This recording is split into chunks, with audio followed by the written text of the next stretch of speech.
बंदी छोड़ सतगुरु रामपाल जी परमेश्वर जी की जय हो। परम पिता परमात्मा सारी सृष्टि के रचनहार कुल मालिक असंख्य ब्रह्मांडों के स्वामी जगत गुरु तीनों लोकों में प्रवेश करके सबका धारण पोषण करने वाले राजाधिराज आत्माधार नाथों के नाथ देवों के देव महादेव सर्वेश्वर महेश्वर मृत्युंजय अजरो अमर आदि अनादि सनातनी प्रभु जगत पिता जगदीश्वर श्री श्री 1008 की उपाधि के वास्तविक अधिकारी अकाल मूरत सौद स्वरूपी राम वासुदेव सर्वगतम ब्रह्म परम पूज्य प्रथम पूज्य परम संत परम पुरुष परम धनी परम दयालु सत्य कबीर हक्का कबीर अल्लाहु कबीर अल्लाहु अकबर बाखबर अल्लाह ताला जगत के तारणहार जगत के मुक्तिदाता जगत के जगन्नाथ हारे के सहारे हिंदुओं के राम मुसलमानों के अल्लाह सिखों के वाहिगुरु ईसाइयों के मसीह दया के सागर दयानिधि करुणा के सागर करुणानिधि स्वयंभू परिभू संकट मोचन कष्ट हरण मंगल कर्ण दुख भंजन अविगत कबीर निर्विकार निर्विषम परमात्मा अलय अलेख सतगुरु आदि अनादि सतगुरु असली मर्यादा पुरुषोत्तम असली राम असली कृष्ण असली घनश्याम असली मुरारी राजाओं के राजा महाराजाओं के महाराजा शहंशाहों के शहंशाह सम्राटों के सम्राट भगवानों के भगवान अल्लाहों के अल्लाह प्रभुओं के प्रभु मसीहाओं के मसीह सच्चे वाहिगुरु बाबाओं के बाबा पीरों के पीर सेठों के सेठ जगत सेठ सावड़सा सेठ सर्वगुण संपन्न अनंत कोटि कलाओं के स्वामी अनंत कोटि ब्रह्मांडों के नायक योगियों में महायोगी ध्यानियों में महाध्यानी सिद्धों में परम सिद्ध ज्ञानियों में तत्वज्ञानी ब्रह्म ज्ञानी महाज्ञानी परम ज्ञानी सर्वश्रेष्ठ ज्ञानी विज्ञानी युवा कबीर समर्थ कबीर असंवात अमित ओझा सच्चे रहनुमा करीम अल्लाह सुभान अल्लाह दुनिया के अंतिम पैगंबर 8 सितंबर 1951 से गांव धनाना जिला सोनीपत हरियाणा भारतवर्ष की पावन भूमि पे प्रकट रियल कल की भगवान श्री नारायण साकार हरि श्री बाबा साहेब नूर अनंत परमात्मा सच्चे दरवेश सच्चे बाखबर संत श्रोमणी सतगुरु रामपाल जी परमेश्वर जी के चरण कमल में साध संगति से जुड़े हुए देश विदेश से आप और हम सभी सत्सेवक भाई बहनों का अनंत कोटि दंडवत प्रणाम। सत्साई भाई और बहनों, बहुत बड़ी दया बहुत बड़ी मेहर पूज्य गुरुदेव भगवान की परमेश्वर रामपाल जी की जिनके शुभ आशीर्वाद से विशेष आशीर्वाद से पूरे विश्व के मानव समाज को विशेषकर हिंदू समाज से जुड़े श्रद्धालुओं को परमपिता परमेश्वर जी के विषय में भक्ति मार्ग के विषय में वो सब कुछ जानने सुनने और समझने को मिल रहा है जिसके लिए ये आत्माएं सदियों से तड़प रही थी, क्योंकि हमारे ज्ञानहीन धर्मगुरु तत्व ज्ञान के अभाव में आप और हमसे शास्त्र विरुद्ध साधना ही करवाते आ रहे हैं, जिसके चलते धर्मगुरु भी धोखे में काल के षड्यंत्र में और धर्मगुरुओं के पीछे आंख बंद करके चलने वाले अंध श्रद्धालु भी धोखे में काल के जाल में। अब परमपिता परमेश्वर जी ने स्वयं सतलोक से चलकर पृथ्वी पर प्रकट होकर तत्वदर्शी संत की भूमिका करके आप और हमारे ऊपर रहम किया है, बड़ी दया की है, जिन्होंने इन धर्मशास्त्रों के सार को निकाल कर हमारे सामने पेश कर दिया है और अब हमें बड़ी आसानी हो गई है परमात्मा की पहचान करने में। पहले हम जिस भक्ति को पहाड़ से भी कठिन माना करते थे, आज उस भक्ति को और उन धर्मशास्त्रों को जो हमारे लिए पहेलियां बनी हुई थी, आज सतगुरु रामपाल जी ने पहली कक्षा का कायदा बना दिया है, हमें उंगलियों पर रटवा दिया है। परमात्मा कौन है, कैसा है, कहाँ रहता है, क्या लीला करता है, कैसे वो प्राप्त होता है और परमात्मा से मिलने वाले सुख कैसे प्राप्त हों। साथ में परमेश्वर ने शास्त्र विरुद्ध साधना के अंतर्गत जो हम पहले श्री ब्रह्मा श्री विष्णु श्री शंकर जी को परमात्मा मानकर सर्वेश्वर महेश्वर स्वयंभू मानकर भक्ति किया करते थे, जिस भक्ति के कारण हमें किसी प्रकार का कोई भी आध्यात्मिक लाभ प्राप्त नहीं हो रहा था, हमें किसी भी प्रकार से सुख की प्राप्ति नहीं हो रही थी, शरीर में रोग है तो बढ़ता ही जा रहा था। अब परमेश्वर ने दया करी, हमें सतभक्ति मार्ग वाली गति प्रदान की, जिसके चलते हमारे वो सांसारिक कार्य भी बड़ी आसानी से सुलभ हो रहे हैं। तो भाइयों और बहनों, ऐसे परमपिता परमेश्वर जी की भक्ति करने में हमने किसी भी प्रकार की कोई भी आनाकानी या आलस्य नहीं करना चाहिए, क्योंकि इस समर्थ परमात्मा कबीर देव की भक्ति हमें युगों युगों उपरांत नसीब होती है। तो भाइयों और बहनों, अपने कर कमल से पवित्र पुस्तक हिंदू साहिबान नहीं समझे गीता वेद पुराण, इसकी रचना करके गुरुदेव भगवान ने परमात्मा चाहने वाली आत्माओं पर बहुत बड़ा उपकार किया है। और निसंदेह भगत समाज इस पुस्तक को पढ़कर अथवा सतगुरु रामपाल जी के तत्व ज्ञान युक्त सत्संगों को सुनकर उनकी शरण ग्रहण करके अध्यात्म से जुड़कर और समस्त प्रकार के लाभ व सुख भी प्राप्त कर रहा है। तो भाइयों और बहनों, अब हम इसी दिशा में आगे बढ़ते हैं, क्योंकि पहले के वीडियो में हमने बहुत कुछ समझा है कि वास्तव में पूजा के योग्य परमात्मा कौन है, धार्मिक अनुष्ठानों में इष्ट मानकर पूजने योग्य परमात्मा कौन है, अध्यात्म में ब्रह्मा विष्णु महेश की स्थिति क्या है, इनके पिता काल ब्रह्म की स्थिति क्या है, दुर्गा जी की स्थिति क्या है, अन्य देवी देवताओं की पूजा सहायक है या हानिकारक है, कर्मकांड पाखंड पूजा इसका भक्ति मार्ग में क्या औचित्य है, ये तमाम प्रकार की जानकारी हम प्राप्त कर चुके हैं। और वह सर्वश्रेष्ठ परमात्मा कौन है जो तीनों लोकों में प्रवेश करके सबका धारण पोषण करता है, एकमात्र उसी की भक्ति करनी चाहिए। ये सारी बातें भाइयों और बहनों हमने सतगुरु रामपाल जी के सत्संग सुनकर व उनके कर कमल से लिखित पुस्तकों को पढ़कर समझ लिया है। अब हमारे लिए भक्ति मार्ग की राह बड़ी आसान हो गई है। अब आज के इस वीडियो में जो 24वें नंबर का वीडियो है, हम ये जानेंगे कि वह परमपिता परमात्मा कबीर साहिब सतलोक से चलकर गति करके अच्छी आत्माओं को तत्व ज्ञान देने के मकसद से जब कलयुग में धरती पर प्रकट होते हैं तो परमेश्वर क्या लीला करते हैं और कैसे अपना तत्व ज्ञान अपनी आत्माओं तक पहुंचाते हैं, और वर्तमान कलयुग में परमात्मा भारतवर्ष की पवित्र भूमि पर किस नगर में किस शहर में प्रकट हुए और परमेश्वर ने अपनी लीला की। तो पवित्र पुस्तक हिंदू साहिबान नहीं समझे गीता वेद पुराण, पेज नंबर 324, कबीर परमेश्वर जी का कलयुग में अवतरण।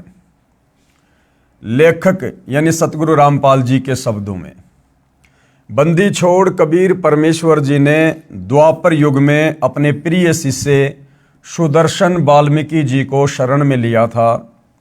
भगत सुदर्शन जी के माता पिता ने परमेश्वर कबीर जी के ज्ञान को स्वीकार नहीं किया था।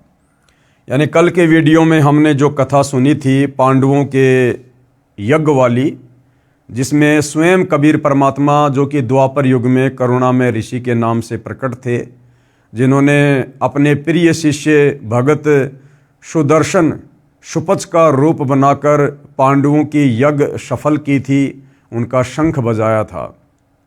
तो द्वापर युग में उसी सुपच सुदर्शन के माता पिताजी ने परमेश्वर कबीर जी की भक्ति को स्वीकार नहीं किया था, जिनके नाम थे, पिताजी का नाम भिखुराम तथा माताजी का नाम सुखवंती। जिस समय दोनों माता तथा पिता शरीर त्याग गए तो भगत सुदर्शन जी अत्यंत व्याकुल रहने लगे। देखो भाइयों और बहनों, इन कथाओं से हमने शिक्षा लेनी है। हम कलयुग के बिचली पीढ़ी वाले भक्तों को परमात्मा दृढ़ करने के लिए, काल के हर षड्यंत्र से परिचित करवाने के लिए, ताकि अंत समय में हम धोखा ना खा जाएं, जिस प्रकार से पहले के युगों में इन आत्माओं ने धोखा खाया। जब सुपच सुदर्शन जी के माता पिता शरीर छोड़ गए, उसके बाद सुपच सुदर्शन जी बड़े व्याकुल रहने लगे, जबकि भाई और बहनों व्याकुल होने का कोई मतलब ही नहीं बनता है, क्योंकि परमात्मा जी के ज्ञान से अपरिचित होने के कारण तो इस प्रकार की चिंता बन सकती है मोह ममता में। परंतु जब परमेश्वर ने आकर हमें तत्व ज्ञान से परिचित करवा दिया, सृष्टि रचना से परिचित करवा दिया, यहाँ के नकली रिश्ते नातों से परिचित करवा दिया कि हम तो खाली ऋण संबंधों के चलते एक दूसरे से जुड़े हुए हैं, बेटा बेटी के रिश्तों में, माता पिता के रिश्तों में, भाई बहनों के रिश्तों में, पति पत्नी के रिश्तों में हमें इस काल ने बांध रखा है। असल में हमारा ना कोई बेटा है, ना बेटी, ना माँ, ना बाप, ना पत्नी, ना भाई। हम सब परमपिता परमेश्वर कबीर जी की आत्माएं हैं। हम पहले सतलोक में रहा करते थे, अपनी गलती के चलते हम इस काल के लोक में फंस गए और हमारे संस्कार इतने बिगड़ गए कि अब उन संस्कारों के तहत हम एक दूसरे के रिश्ते नाते बने हुए हैं। कोई किसी को सुख देता है तो कोई किसी को दुख देता है। और परमात्मा जी भी अपनी वाणी में कहते हैं, भाई एक लेवा एक देवा दूतम, कोई किसी का पिता नहीं पूतम, ऋण संबंध जुड़े सब नाता, अंत सब बारा बाटा। सब अपना अपना संस्कार पूरा करके एक दिन चले जाएंगे अपने अपने रास्ते। तो सुदर्शन जी बड़े व्याकुल रहने लगे, जबकि भाई और बहनों ये गलती इस कलयुग की बिचली पीढ़ी में आप और हमने बिल्कुल भी नहीं करनी है, क्योंकि हमें गुरुदेव ने पूर्णतया तत्व ज्ञान से, मूल ज्ञान से परिचित करवा दिया है। हमने तो यहाँ से अपना पीछा छुड़वाना है। जो दो आत्माएं भगत सुदर्शन के माता पिता की भूमिका कर रहे थे द्वापर युग में, ना जाने कितनी बार इस काल ने उन आत्माओं को सुदर्शन का माता पिता बनाया होगा और किसी जन्म में सुदर्शन को उन आत्माओं का माता पिता बनाया होगा। ये काल का बहुत भयंकर षड्यंत्र है। आज इस सांसारिक युग में जो हमारी माँ है, जिसने हमारे को अपने पेट से जन्म दिया है, ना जाने कितने जन्मों में उसी आत्मा को इस काल ने हमारी औरत बनाया है, हमारी बहन बनाया है, हमारा दुश्मन बनाया है। इसलिए भाई और बहनों, इस काल के षड्यंत्र को गुरुदेव के तत्व ज्ञान से समझकर हमने इन रिश्ते नातों में उलझ कर नहीं रहना है। यहाँ हर प्राणी अपने कर्म का भोग भोगने के लिए आता है और संस्कार पूरा होने के बाद चला जाता है। इसलिए भक्तों ने तत्व ज्ञान आधार से अपनी सुरती केवल सतलोक में टिका के रखनी है, अपने गुरुदेव भगवान के चरणों में टिका के रखनी है कि भैया हमने तो इस काल लोक के झूठे रिश्ते नातों से पीछा छुड़वाकर सतलोक में चलकर और असली नाता अपने वहाँ रहने वाले सगे संबंधियों के साथ में जोड़ना है, अपने भाई बहनों के साथ में जोड़ना है, परमात्मा जी के साथ में जोड़ना है। तो भगत सुदर्शन जी माता पिताजी की मृत्यु के बाद व्याकुल रहने लगे, भक्ति भी कम करते थे। अंतर्यामी करुणामय जी द्वापर युग में कबीर परमेश्वर करुणामय नाम से लीला कर रहे थे। उन्होंने अपने भगत के मन की बात जानकर पूछा, हे भगत सुदर्शन, आपको कौन सी चिंता सता रही है? क्या माता पिता का वियोग सता रहा है या कोई अन्य पारिवारिक समस्या है? मुझे बताइए। भगत सुदर्शन जी ने कहा, हे बंदी छोड़, हे अंतर्यामी, आप सर्वज्ञ हैं, आप बाहर भीतर की सर्व स्थिति से परिचित हैं। हे प्रभु, मुझे मेरे माता पिता के निधन का दुख नहीं है, क्योंकि वे बहुत वृद्ध हो चुके थे। आपने बताया है कि ये 5 तत्व का पुतला एक दिन नष्ट होना है। मुझे चिंता सता रही है कि मेरे माता पिता अत्यंत पुण्यात्मा, दयालु तथा धर्मात्मा थे। उन्होंने अपनी भक्ति लोकवेद अनुसार की थी, जो शास्त्र विधि के विरुद्ध थी, जिस कारण से उनका मानव जीवन व्यर्थ गया। अब पता नहीं किस प्राणी की योनि में कष्ट उठा रहे होंगे। आपसे नम्र निवेदन आपका दास करता है, कि कभी मेरे माता पिता मानव शरीर प्राप्त करें तो उन्हें अपनी शरण में लेना परमेश्वर, तथा उन्हें भी भवसागर से यानी काल ब्रह्म के लोक से पार करना मेरे दाता। मुझे यही चिंता सता रही है। अब परमात्मा ने भी वही पूछा था, लेकिन भगत ने घुमा फिरा के कह दिया कि आप तो अंतर्यामी हो, जानी जान हो, मुझे मेरे माता पिता की मृत्यु का कोई गम नहीं है। गम क्यों नहीं है भाई? उनके मरने से पहले तो व्याकुल नहीं रहता था, उनके मरने से पहले तो चिंतित नहीं था। अब मरने के बाद में व्याकुलता क्यों, चिंता क्यों? तो बात वही थी भाई और बहनों, घुमा फिरा के। लेकिन हम जीव हैं, हमारी आदत है बातों को घुमा फिरा के करने की। परमेश्वर कबीर जी ने सोचा कि ये भोला भगत सुदर्शन माता पिता के मोह में फंसकर काल जाल में ही रहेगा। काल ब्रह्म ने मोह रूपी पास बहुत दृढ़ बना रखा है। ये विचार कर परमेश्वर कबीर जी ने कहा, हे भगत सुदर्शन, आप चिंता मत करो, मैं आपके माता पिता को अवश्य शरण में लूंगा तथा पार करके ही दम लूंगा। अब देखो भाई और बहनों, अगर भगत सुदर्शन जी ने परमात्मा के ज्ञान को अच्छे से समझ लिया होता तो उन्हें चिंता करने की कोई आवश्यकता ही नहीं थी। ठीक है, उसके माता पिता परमात्मा के शरण में नहीं थे, लेकिन भगत सुदर्शन को यह भी ज्ञान होना चाहिए कि परमात्मा का विधान है कि अगर किसी परिवार में कोई भगत दृढ़ होकर मर्यादा में रहकर भक्ति करेगा तो परमात्मा उसकी पिछली 7 पीढ़ियों तक के जो पूर्वज हैं, जो मर चुके हैं, उनको भी अन्य पशु पक्षी की योनियों में नहीं जाने देगा, उनको मनुष्य जन्म ही देगा और कभी न कभी अपनी शरण में लेकर उनका भी उद्धार करेगा। तो इस आधार से भी भगत सुदर्शन जी ने चिंता नहीं करनी चाहिए थी। आप सत्य लोग जाओ, ये चिंता छोड़ो। परमेश्वर कबीर जी के आश्वासन के पश्चात भगत सुदर्शन जी सत्य साधना करके सतलोक को गया, पूर्ण मोक्ष प्राप्त किया। अब पूर्ण मोक्ष प्राप्त करने का मतलब है भाई और बहनों, इस वर्तमान कलयुग की बिचली पीढ़ी में भगत सुदर्शन जी ने फिर से मनुष्य जन्म लेना पड़ेगा। ये है वो पार करने का समय, पूर्ण मोक्ष प्राप्त करने का समय, सनातन परम धाम को प्राप्त करने का समय। आज से पहले सतयुग, त्रेता, द्वापर और कलयुग की प्रथम पीढ़ी में केवल पूज्य गुरुदेव भगवान ने हमारी बैटरी चार्ज की ताकि हमें मनुष्य जन्म मिलते रहें। और वर्तमान कलयुग में सन 1994 से जो गुरुदेव ने अपना यथार्थ 13वां कबीर पंथ शुरू करना था, उस समय आकर मनुष्य जन्म लेकर इस पंथ से जुड़कर फिर ही आत्मा का पूर्ण मोक्ष संभव है, अन्यथा नहीं। भगत सुदर्शन के माता पिता वाले जीवों के कलयुग के अन्य मानव जन्मों की जानकारी।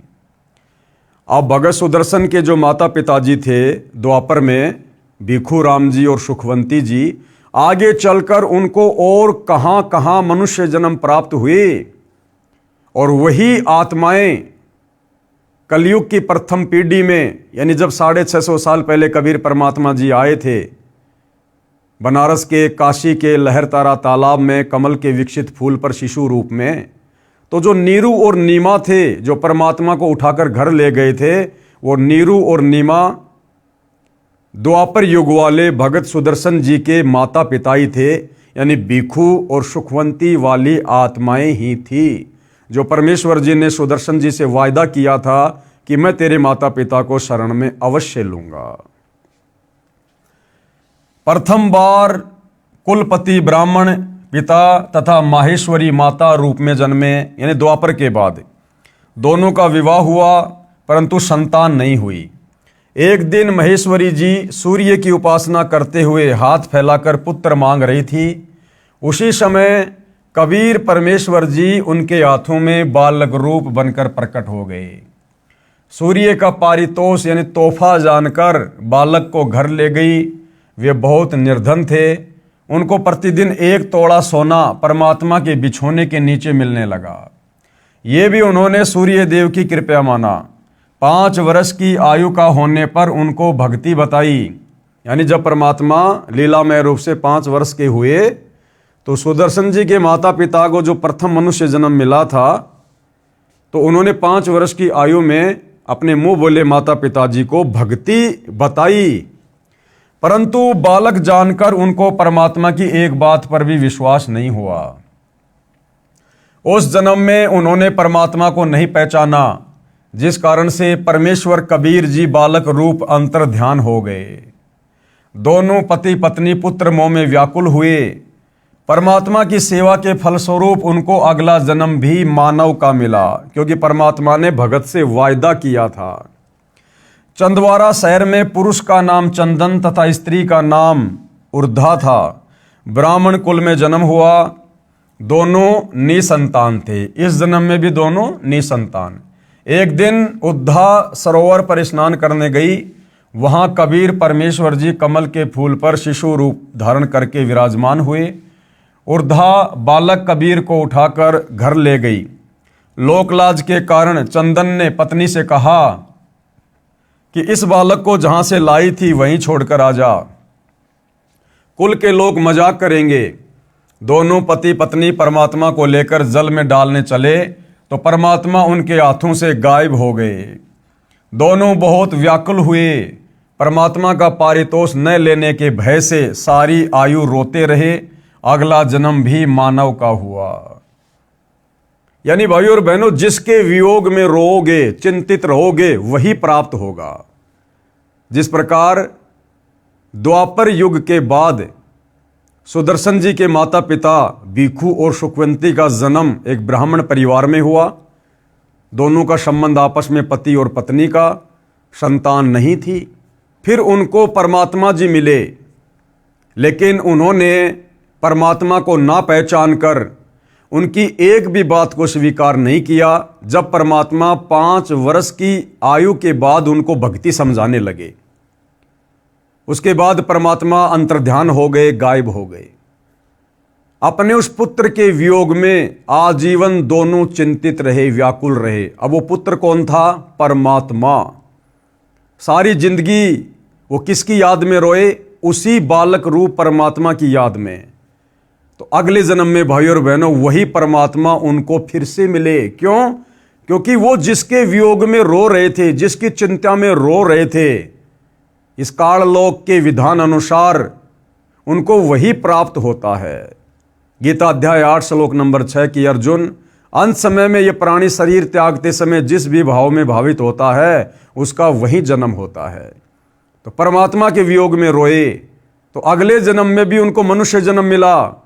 और इसी प्रकार से एक तालाब पर कमल के विकसित फूल पर वही कबीर परमात्मा उनको फिर से बालक रूप में मिले, शिशु रूप में मिले। और उस मनुष्य जन्म में भी उन्होंने परमात्मा को नहीं पहचाना।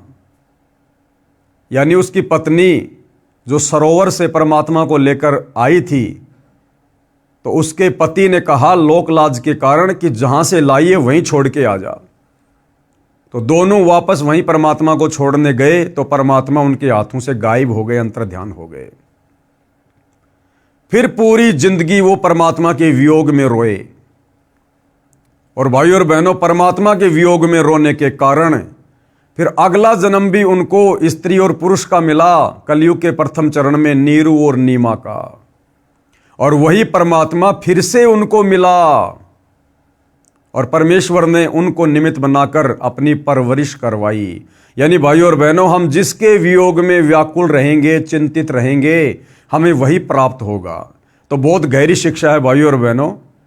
अब हम भक्तों को परमात्मा ने तत्व ज्ञान देकर इस गंदे लोक की वास्तविकता से, इस काल लोक की सच्चाई से, यहाँ के झूठे रिश्ते नातों की सच्चाई से हमें परिचित करवा दिया है। इसलिए हमने यहाँ की किसी भी नश्वर संपत्ति के मोह में, यहाँ के क्षणभंगुर बेटा बेटी भाई बंधु रिश्तेदारों के मोह में या अन्य भौतिक वस्तुओं के मोह में व्याकुल नहीं रहना, चिंतित नहीं रहना। हमने चिंतित रहना है केवल अपने मोक्ष को लेकर कि हे भगवान, मेरा मोक्ष नहीं हुआ तो क्या होगा। हमने चिंतित रहना है अपने पूज्य गुरुदेव भगवान को लेकर कि हे गुरुदेव, यदि आपकी प्राप्ति नहीं हुई, यदि मेरी भक्ति सफल नहीं हुई, मुझे सतलोक की प्राप्ति नहीं हुई तो क्या होगा मालिक। तो भाइयों और बहनों, जिसकी हम चिंता करेंगे अंत समय में परमात्मा हमें वहीं ले जाकर बैठा देगा। कथा इस प्रकार है। भगत सुदर्शन वाल्मीकि के माता पिता वाले जीवों को कलयुग में तीसरा भी मानव शरीर प्राप्त हुआ। भारतवर्ष के काशी शहर में सुदर्शन के पिता वाले जीव ने एक ब्राह्मण के घर जन्म लिया तथा गौरी शंकर नाम रखा, जो आगे चलकर नीरू कहलाया। तथा सुदर्शन जी की माता वाले जीव ने भी एक ब्राह्मण के घर कन्या रूप में जन्म लिया तथा सरस्वती नाम रखा, जो आगे चलकर नीमा कहलाई। युवा होने पर दोनों का विवाह हुआ। गौरी शंकर ब्राह्मण भगवान शिव का उपासक था तथा शिव पुराण की कथा करके भगवान शिव की महिमा का गुणगान किया करता। गौरी शंकर निर्लोभी था। कथा करने से जो धन प्राप्त होता था उसे धर्म में ही लगाया करता था। जो व्यक्ति कथा करवाते थे तथा सुनते थे, सब गौरी शंकर ब्राह्मण के त्याग की प्रशंसा किया करते थे, जिस कारण से पूरी काशी में गौरी शंकर की प्रसिद्धि हो रही थी। अन्य स्वार्थी ब्राह्मणों का कथा करके धन एकत्रित करने का धंधा बंद हो गया। इस कारण से वे ब्राह्मण उस गौरी शंकर ब्राह्मण से ईर्ष्या रखते थे।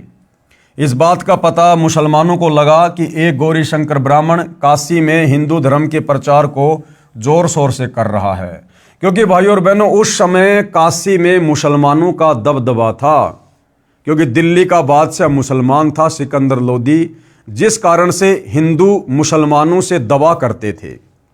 तो जब मुसलमानों को इस बात का पता चला कि ये गौरी शंकर नाम का ब्राह्मण हिंदू धर्म का कुछ ज़्यादा ही प्रचार प्रसार कर रहा है, इसको किस तरह बंद करें। मुसलमानों को पता चला कि काशी के सभी ब्राह्मण गौरी शंकर से ईर्ष्या रखते हैं। इस बात का लाभ मुसलमानों ने उठाया।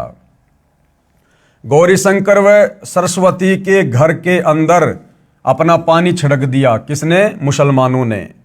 अपना जूठा पानी उनके मुख पर लगा दिया, कपड़ों पर भी छिड़क दिया तथा आवाज़ लगा दी कि गौरी शंकर तथा सरस्वती मुसलमान बन गए हैं। जबरन उनको हिंदू से मुसलमान बना दिया।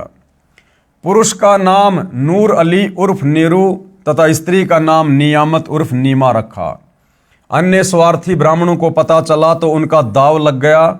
उन्होंने तुरंत ही ब्राह्मणों की पंचायत बुलाई तथा फैसला कर लिया कि गौरी शंकर तथा सरस्वती मुसलमान बन गए हैं। अब इनका ब्राह्मण समाज से कोई नाता नहीं रहा। इनका गंगा में स्नान करना, मंदिर में जाने तथा हिंदू ग्रंथों को पढ़ने पर प्रतिबंध लगा दिया गया। जबकि हकीकत का सभी ब्राह्मणों को पता था, लेकिन उनको खुशी हो रही थी कि अब हमारा धार्मिक धंधा अच्छे से चलेगा, अब हमें बढ़िया दान दक्षिणा मिलेगी। गौरी शंकर अर्थात नीरू जी कुछ दिन तो बहुत परेशान रहे। जो कथा करके धन आता था उसी से घर का निर्वाह चलता था। उसके बंद होने से रोटी के भी लाले पड़ गए। नीरू ने विचार करके अपने निर्वाह के लिए कपड़ा बुनने का कार्य प्रारंभ किया, जिस कारण से जुलाहा कहलाया। कपड़ा बुनने से जो मजदूरी मिलती थी उससे अपना तथा अपनी पत्नी का पेट पालता था। जिस समय धन अधिक आ जाता तो उसको धर्म में लगा देता था। यानी भाइयों और बहनों, आप और हमारे लिए भी शिक्षा है कि उन्होंने कभी भी धन एकत्रित नहीं किया, जमा नहीं किया। वो परमात्मा पर विश्वास करके चलते थे, जबकि उनको उस समय तक ना ही तो परमात्मा मिला था, ना उनको तत्व ज्ञान की प्राप्ति हुई थी। विवाह को कई वर्ष बीत गए थे, उनको कोई संतान नहीं हुई। दोनों पति पत्नी ने बच्चे होने के लिए बहुत अनुष्ठान किए, साधु संतों का आशीर्वाद भी लिया, परंतु कोई संतान नहीं हुई। हिंदुओं द्वारा उन दोनों का गंगा नदी में स्नान करना बंद कर दिया गया था। उनके निवास स्थान से लगभग 4 किलोमीटर दूर एक लहर तारा नामक सरोवर था, जिसमें गंगा नदी का ही जल लहरों के द्वारा नीची पटरी के ऊपर से उछल कर आता था, इसलिए उस सरोवर का नाम लहर तारा पड़ा। उस तालाब में बड़े बड़े कमल के फूल उगे हुए थे। मुसलमानों ने गौरी शंकर का नाम नूर अली रखा, जो उर्फ नाम से नीरू कहलाया, तथा पत्नी का नाम नियामत रखा, जो उर्फ नाम से नीमा कहलाई। नीरू नीमा भले ही मुसलमान बन गए थे, परंतु अपने हृदय से साधना भगवान शंकर जी की ही किया करते थे तथा प्रतिदिन सवेरे सूर्योदय से पूर्व लहरतारा तालाब में स्नान करने जाया करते थे। अब नीरू और नीमा को किस प्रकार से उसी लहरतारा तालाब पर कबीर परमात्मा शिशु रूप में प्राप्त हुए। नीरू नीमा को कबीर परमात्मा की लहरतारा सरोवर में प्राप्ति। ज्येष्ठ मास की शुक्ल पूर्णमासी विक्रमी संवत 1455 सन 1398 सोमवार को भी ब्रह्म मुहूर्त का समय सूर्योदय से लगभग 1.5 घंटा पहले होता है। उसमें स्नान करने के लिए जा रहे थे। नीमा रास्ते में भगवान शंकर से प्रार्थना कर रही थी कि हे दीनानाथ, आप अपने दासों को भी एक बच्चा, एक बालक दे दो। आपके घर में क्या कमी है प्रभु, हमारा भी जीवन सफल हो जाएगा। दुनिया के व्यंग सुन सुनकर आत्मा दुखी हो जाती है। मुझ पापिन से ऐसी कौन सी गलती किस जन्म में हुई है जिस कारण मुझे बच्चे का मुख देखने को तरसना पड़ रहा है। जबकि भाई और बहनों, परमात्मा तो उनको इस बीमारी से दूर रख रहे थे। परमात्मा उन आत्माओं का मोक्ष करना चाहते थे, स्वयं बालक रूप में उनके घर में आना चाहते थे। हमारे पापों को क्षमा करो प्रभु, हमें भी एक बालक दे दो। ये कहकर नीमा फूट फूट कर रोने लगी। तब नीरू ने धैर्य दिलाते हुए कहा, हे नीमा, हमारे भाग्य में संतान नहीं है। यदि भाग्य में संतान होती तो प्रभु शिव अवश्य प्रदान कर देते। आप रो रो कर आंखें खराब कर लोगी। बालक भाग्य में है नहीं जो वृद्ध अवस्था में उंगली पकड़ लेता। आप मत रोवो, आपका बार बार रोना मेरे से देखा नहीं जाता। ये कहकर नीरू की आंखें भी भर आई। इसी तरह प्रभु की चर्चा व बालक प्राप्ति की याचना करते हुए उसी लहरतारा तालाब पर पहुंच गए। प्रथम नीमा ने प्रवेश किया, उसके पश्चात नीरू ने स्नान करने को तालाब में प्रवेश किया।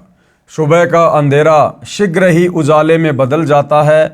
जिस समय नीमा ने स्नान किया था उस समय तक तो अंधेरा था।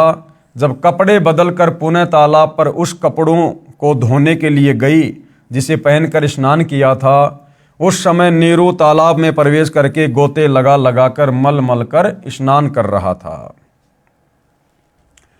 नीमा की दृष्टि एक कमल के फूल पर पड़ी जिस पर कोई वस्तु हिल रही थी। देखो भाई और बहनों, ये परमेश्वर के प्रकट होने की कथा है। ये रियल में सत्यनारायण कथा है, सत्यनारायण कथा। आज से पहले हम भगवान विष्णु की कथाओं को सत्यनारायण की कथा मानकर बड़े ध्यान से सुना करते थे।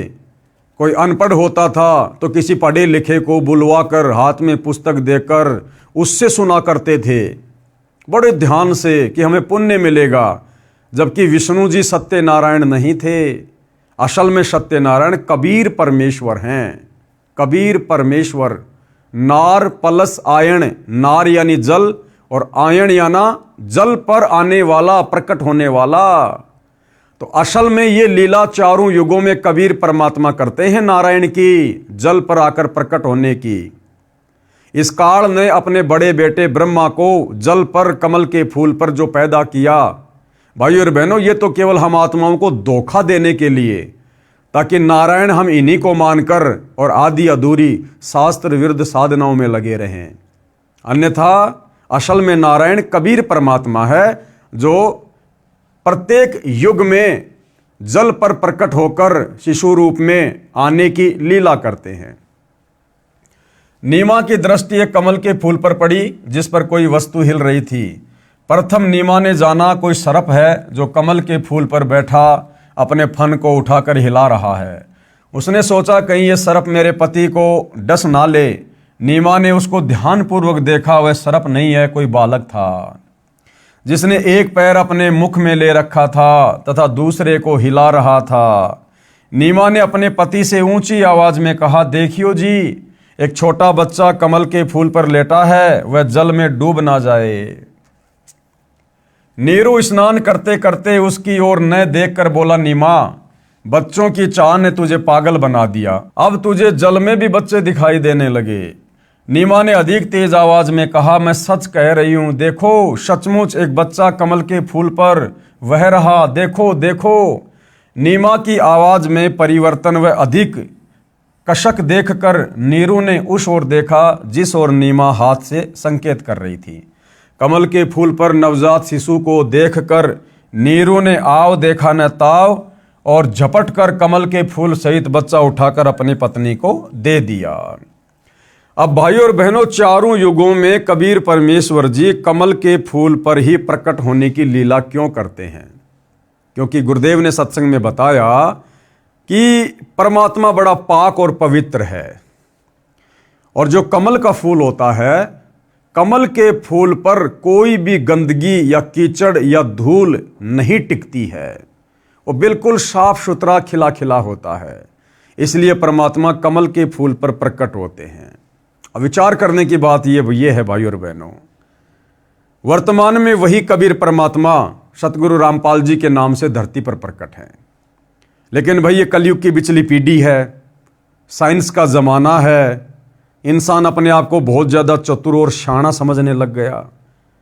अब यदि वो परमात्मा इस कलयुग की बिचली पीढ़ी में वैसी ही लीला करें जो लीला उन्होंने 650 साल पहले की थी कमल के फूल पर आने की, तो भाइयों और बहनों, वर्तमान में कोई भी व्यक्ति सतगुरु रामपाल जी को परमात्मा के रूप में स्वीकार नहीं करेगा। क्योंकि इस नकली विज्ञान ने, साइंस ने हमारे दिमाग के पर्दे बंद कर रखे हैं। हमें अज्ञानता का काला चश्मा पहना रखा है, अध्यात्म से कोसों दूर करके। और हम क्या कहेंगे कि इम्पॉसिबल, ऐसा हो ही नहीं सकता कि मां के गर्भ के बिना कोई भी ऐसे कमल के फूल पर प्रकट हो जाएगा।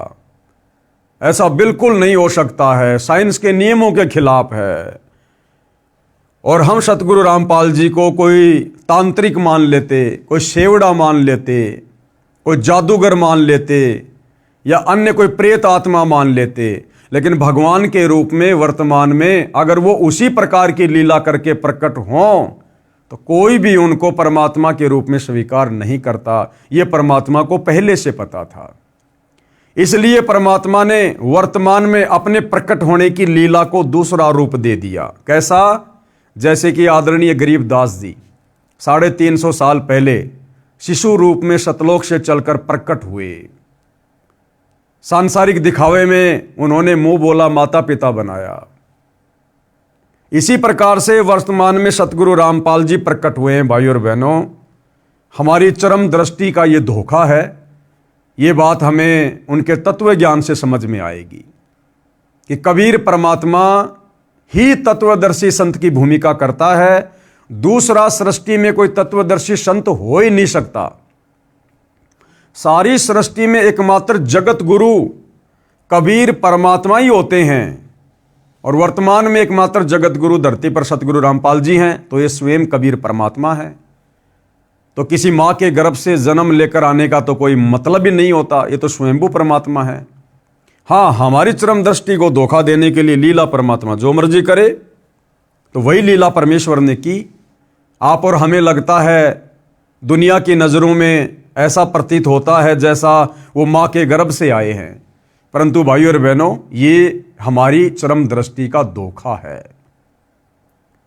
जो परमात्मा इस धरती पर भी सतलोक से चलकर और कमल के फूल पर प्रकट होते हैं, क्योंकि कमल के फूल पर गंदगी नहीं टिकती, तो बोला वही कबीर परमात्मा सतगुरु रामपाल जी एक मां के गर्भ से जन्म लेकर गंदगी में जेर से लिपटकर भला बाहर क्यों आएंगे? तो भाइयों और बहनों, इस बात को भी वही आत्माएं समझ पाएंगी, इस लीला को वही आत्माएं समझ पाएंगी जो आत्माएं युगों युगों से भक्ति धन से सराबोर होंगी, जिनके भक्ति संस्कार मजबूत होंगे और जो संकेतों में परमेश्वर की हर बात को समझने के योग्य होंगी। अन्यथा लोग शौपन में भी विश्वास नहीं कर सकते कि सतगुरु रामपाल जी माँ के गर्भ से जन्म ना लेकर अपनी लीला के तहत हमारी चरम दृष्टि को धोखा देते हुए प्रकट हुए होंगे। तो परमात्मा जी कमल के फूल पर प्रकट हुए और नीरू और नीमा उनको वहां से उठाकर अपने घर ले गए। नीमा ने परमेश्वर कबीर जी को सीने से लगाया, मुख चूमा, पुत्रवत प्यार किया। जिस परमेश्वर की खोज में ऋषि मुनियों ने जीवन भर शास्त्र विधि विरुद्ध साधना की, उन्हें नहीं मिला। वही परमेश्वर भक्तमती नीमा की गोद में खेल रहा था। जिस शांतिदायक परमेश्वर को आनंद की प्राप्ति के लिए प्राप्त करने की इच्छा से साधना की जाती है, वही परमेश्वर नीमा के हाथों में सीने से लगा हुआ था। उस समय जो शीतलता व आनंद का अनुभव भगतमती नीमा को हो रहा था उसकी कल्पना ही की जा सकती है। नीरू स्नान करके जल से बाहर आया। नीरू ने सोचा यदि हम इस बच्चे को नगर में ले जाएंगे तो शहरवासी हम पर शक करेंगे, सोचेंगे कि ये किसी के बच्चे को चुरा कर लाए हैं, कहीं हमें नगर से निकाल ना दें। इस डर से नीरू ने अपनी पत्नी से कहा, नीमा इस बच्चे को यहीं छोड़ दे, इसी में अपना हित है। नीमा बोली, हे पतिदेव, यह भगवान शंकर का दिया खिलौना है। इस बच्चे ने पता नहीं मुझ पर क्या जादू कर दिया है कि मेरा मन इस बच्चे के वश हो गया है। अब भाई ये परमात्मा तो सबसे बड़ा जादूगर है, मैं इस बच्चे को नहीं त्याग सकती। नीरू ने नीमा को अपने मन की बात से अवगत करवाया, बताया कि ये बच्चा नगरवासी हमसे छीन लेंगे, पूछेंगे कहाँ से लाए हो, हम कहेंगे लहर तारा तालाब में कमल के फूल पर मिला है। हमारी बात पर कोई भी विश्वास नहीं करेगा, हो सकता है वे हमें नगर से भी निकाल दें। तब नीमा ने कहा, मैं इस बालक के साथ देश निकाला भी स्वीकार कर लूंगी, परंतु इस बच्चे को नहीं त्याग सकती। मैं अपनी मृत्यु को भी स्वीकार कर लूंगी, परंतु इस बच्चे से भिन्न नहीं रह सकूंगी। नीमा का हठ देखकर नीरू को क्रोध आ गया तथा अपने हाथ को थप्पड़ मारने की स्थिति में उठाकर आंखों में आंसू भरकर करुणा भरी आवाज में बोला, नीमा मैंने आज तक तेरी किसी भी बात को नहीं ठुकराया। ये जानकर कि हमारे कोई बच्चा नहीं है, मैंने तुझे पति तथा पिता दोनों का प्यार दिया है, तू मेरे नम्र स्वभाव का अनुचित लाभ उठा रही है। आज मेरी स्थिति को न समझकर अपने हठी स्वभाव से मुझे कष्ट दे रही है। विवाहित जीवन में नीरू ने प्रथम बार अपनी पत्नी की ओर थप्पड़ मारने के लिए हाथ उठाया था तथा कहा था कि या तो इस बच्चे को यहीं रख दे, वरना आज मैं तेरी बहुत पिटाई करूंगा। उसी समय नीमा के सीने से चिपके बालक रूपधारी परमेश्वर बोले, हे नीरू, आप मुझे अपने घर ले चलो, आप पर कोई आपत्ति नहीं आएगी। मैं सतलोक से चलकर तुम्हारे हित के लिए यहाँ आया हूँ। नवजात शिशु के मुख से उपरोक्त वचन सुनकर नीरू यानी नूर अली डर गया, कहीं यह कोई देव या पितर या कोई सिद्ध पुरुष न हो और मुझे श्राप दे दे। अब देखो भाइयों और बहनों, जब 650 साल पहले नीरू और नीमा, जिन्होंने अपनी आंखों से कमल के फूल पर शिशु रूपधारी परमेश्वर कबीर को देखा, उठाया, और परमात्मा ने शिशु रूप में ही उनको संदेशा भी दिया, उसके बावजूद भी उन्होंने परमेश्वर को ना पहचान कर क्या समझा, क्या कह रहे हैं, वो दोनों डर गए, कहीं ये कोई देव या पितर या कोई सिद्ध पुरुष ना हो और मुझे श्राप ना दे दे। तो बोलो, अगर वर्तमान कलयुग की बिचली पीढ़ी में, इस भयंकर कलयुग में, साइंस के ज़माने में, अगर सतगुरु रामपाल जी किसी तालाब में या जोहड़ में विकसित कमल के फूल पर प्रकट होने की लीला करते, तो वर्तमान में भला उनको परमात्मा के रूप में कौन स्वीकार करता। इस डर से नीरू कुछ नहीं बोला, घर की ओर चल पड़ा। पीछे पीछे उसकी पत्नी परमेश्वर को प्यार करती हुई चल पड़ी। अब आगे की लीला। कबीर जी के सशरीर सत्यलोक से आने का साक्षी। सर्वप्रथम कबीर परमेश्वर जी को सतलोक से सशरीर शिशु रूप में आते हुए और उस लहर तारा तालाब में कमल के विकसित फूल पर प्रकट होते हुए किसने देखा था? कौन था साक्षी इस बात का? प्रतिदिन की तरह ज्येष्ठ मास की पूर्णमासी विक्रमी संवत 1455 1398 ईस्वी सोमवार को भी एक अष्टानंद नामक ऋषि, जो स्वामी रामानंद ऋषि जी के शिष्य थे, काशी शहर से बाहर बने तालाब लहरतारा तालाब के स्वच्छ जल में स्नान करने के लिए प्रतिदिन की तरह गए। ब्रह्म मुहूर्त का समय था। ब्रह्म मुहूर्त का समय सूर्योदय से लगभग 1.5 घंटा पहले का होता है। ऋषि अष्टानंद जी ने लहरतारा तालाब में स्नान किया। वे प्रतिदिन वहीं बैठकर कुछ समय अपनी पाठ पूजा किया करते थे। ऋषि अष्टानंद जी ध्यान मग्न होने की चेष्टा कर ही रहे थे, उसी समय आकाश से एक प्रकाश पुंज नीचे की ओर आता दिखाई दिया। वह इतना तेज प्रकाश था, उसे ऋषि जी की चरम दृष्टि सहन नहीं कर सकी। जैसे दोपहर के समय सूर्य की तरफ देखते हैं तो हमारी आंखें सहन नहीं कर पाती और बंद हो जाती है, और बंद आंखों में फिर सूर्य का छोटा छोटा गोला दिखाई देता है जो प्रकाश रहित होता है। उसे ऋषि जी की चरम दृष्टि सहन नहीं कर सकी। जिस प्रकार आंखें सूर्य की रोशनी को सहन नहीं कर पाती, सूर्य के प्रकाश को देखने के पश्चात आंखें बंद करने पर सूर्य का आकार दिखाई देता है, उसमें प्रकाश अधिक नहीं होता। इसी प्रकार प्रथम बार परमेश्वर के प्रकाश को देखने से ऋषि जी की आंखें बंद हो गई। बंद आंखों में शिशु को देखकर, यानी एक बालक को देखकर फिर से आंखें खोली। ऋषि अष्टानंद जी ने देखा कि वह प्रकाश लहरतारा तालाब पर उतर गया है, जिससे पूरा सरोवर प्रकाशमान हो गया तथा देखते ही देखते वह प्रकाश जलाशय के एक कोने में सिमट गया। ऋषि अष्टानंद जी ने सोचा, ये कैसा दृश्य मैंने देखा, ये मेरी भक्ति की उपलब्धि है या मेरा दृष्टि दोष है। इसके विषय में गुरुदेव स्वामी रामानंद जी से पूछूंगा। ये विचार करके ऋषि अष्टानंद जी अपनी शेष साधना को छोड़कर अपने पूज्य गुरुदेव के पास गए। स्वामी रामानंद जी को सर्व घटनाक्रम बताकर पूछा, है गुरुदेव, ये मेरी भक्ति की उपलब्धि है या मेरी कोई भ्रमणा है? मैंने प्रकाश आकाश से नीचे की ओर आते देखा, जिसे मेरी आंखें सहन नहीं कर सकी। आंखें बंद हुई तो नवजात शिशु दिखाई दिया। पुनः आंखें खोली तो उस प्रकाश से पूरा जलाशय ही जगमगा गया। पश्चात वह प्रकाश उस तालाब के एक कोने में सिमट गया। मैं आपसे कारण जानने की इच्छा से अपनी साधना बीच में ही छोड़कर आया हूं। कृपया मेरी शंका का समाधान कीजिए। अब पंडित रामानंद जी को जैसा भी ज्ञान था, उन्होंने अपने शिष्य की शंका का समाधान किया। ऋषि रामानंद स्वामी जी ने अपने शिष्य अष्टानंद से कहा, हे ब्राह्मण, ये न तो तेरी भक्ति की उपलब्धि है, न आपका दृष्टि दोष ही है। इस प्रकार की घटनाएं उस समय होती है जब ऊपर के लोकों से कोई देव पुरुष पृथ्वी पर अवतार धारण करने के लिए आते हैं। वह किसी स्त्री के गर्भ में निवास करता है। क्या कह रहे हैं रामानंद जी? कि जिस समय ऊपर के लोकों से कोई देव पुरुष पृथ्वी पर अवतार धारण करने आते हैं और फिर क्या करते हैं, वह किसी स्त्री के गर्भ में निवास करते हैं।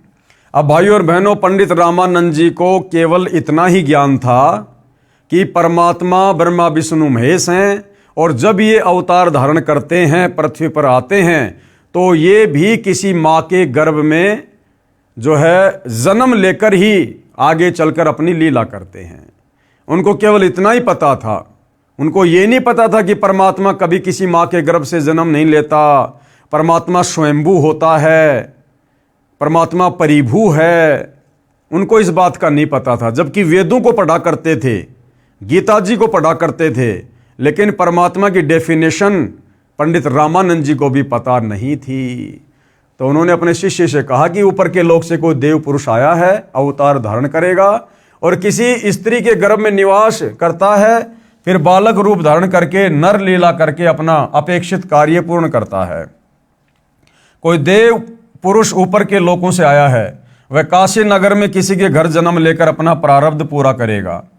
उपरोक्त वचनों द्वारा ऋषि रामानंद स्वामी जी ने अपने शिष्य अष्टानंद जी की शंका का समाधान किया। उन ऋषियों की यही धारणा थी। अब क्या कह रहे हैं गुरुदेव?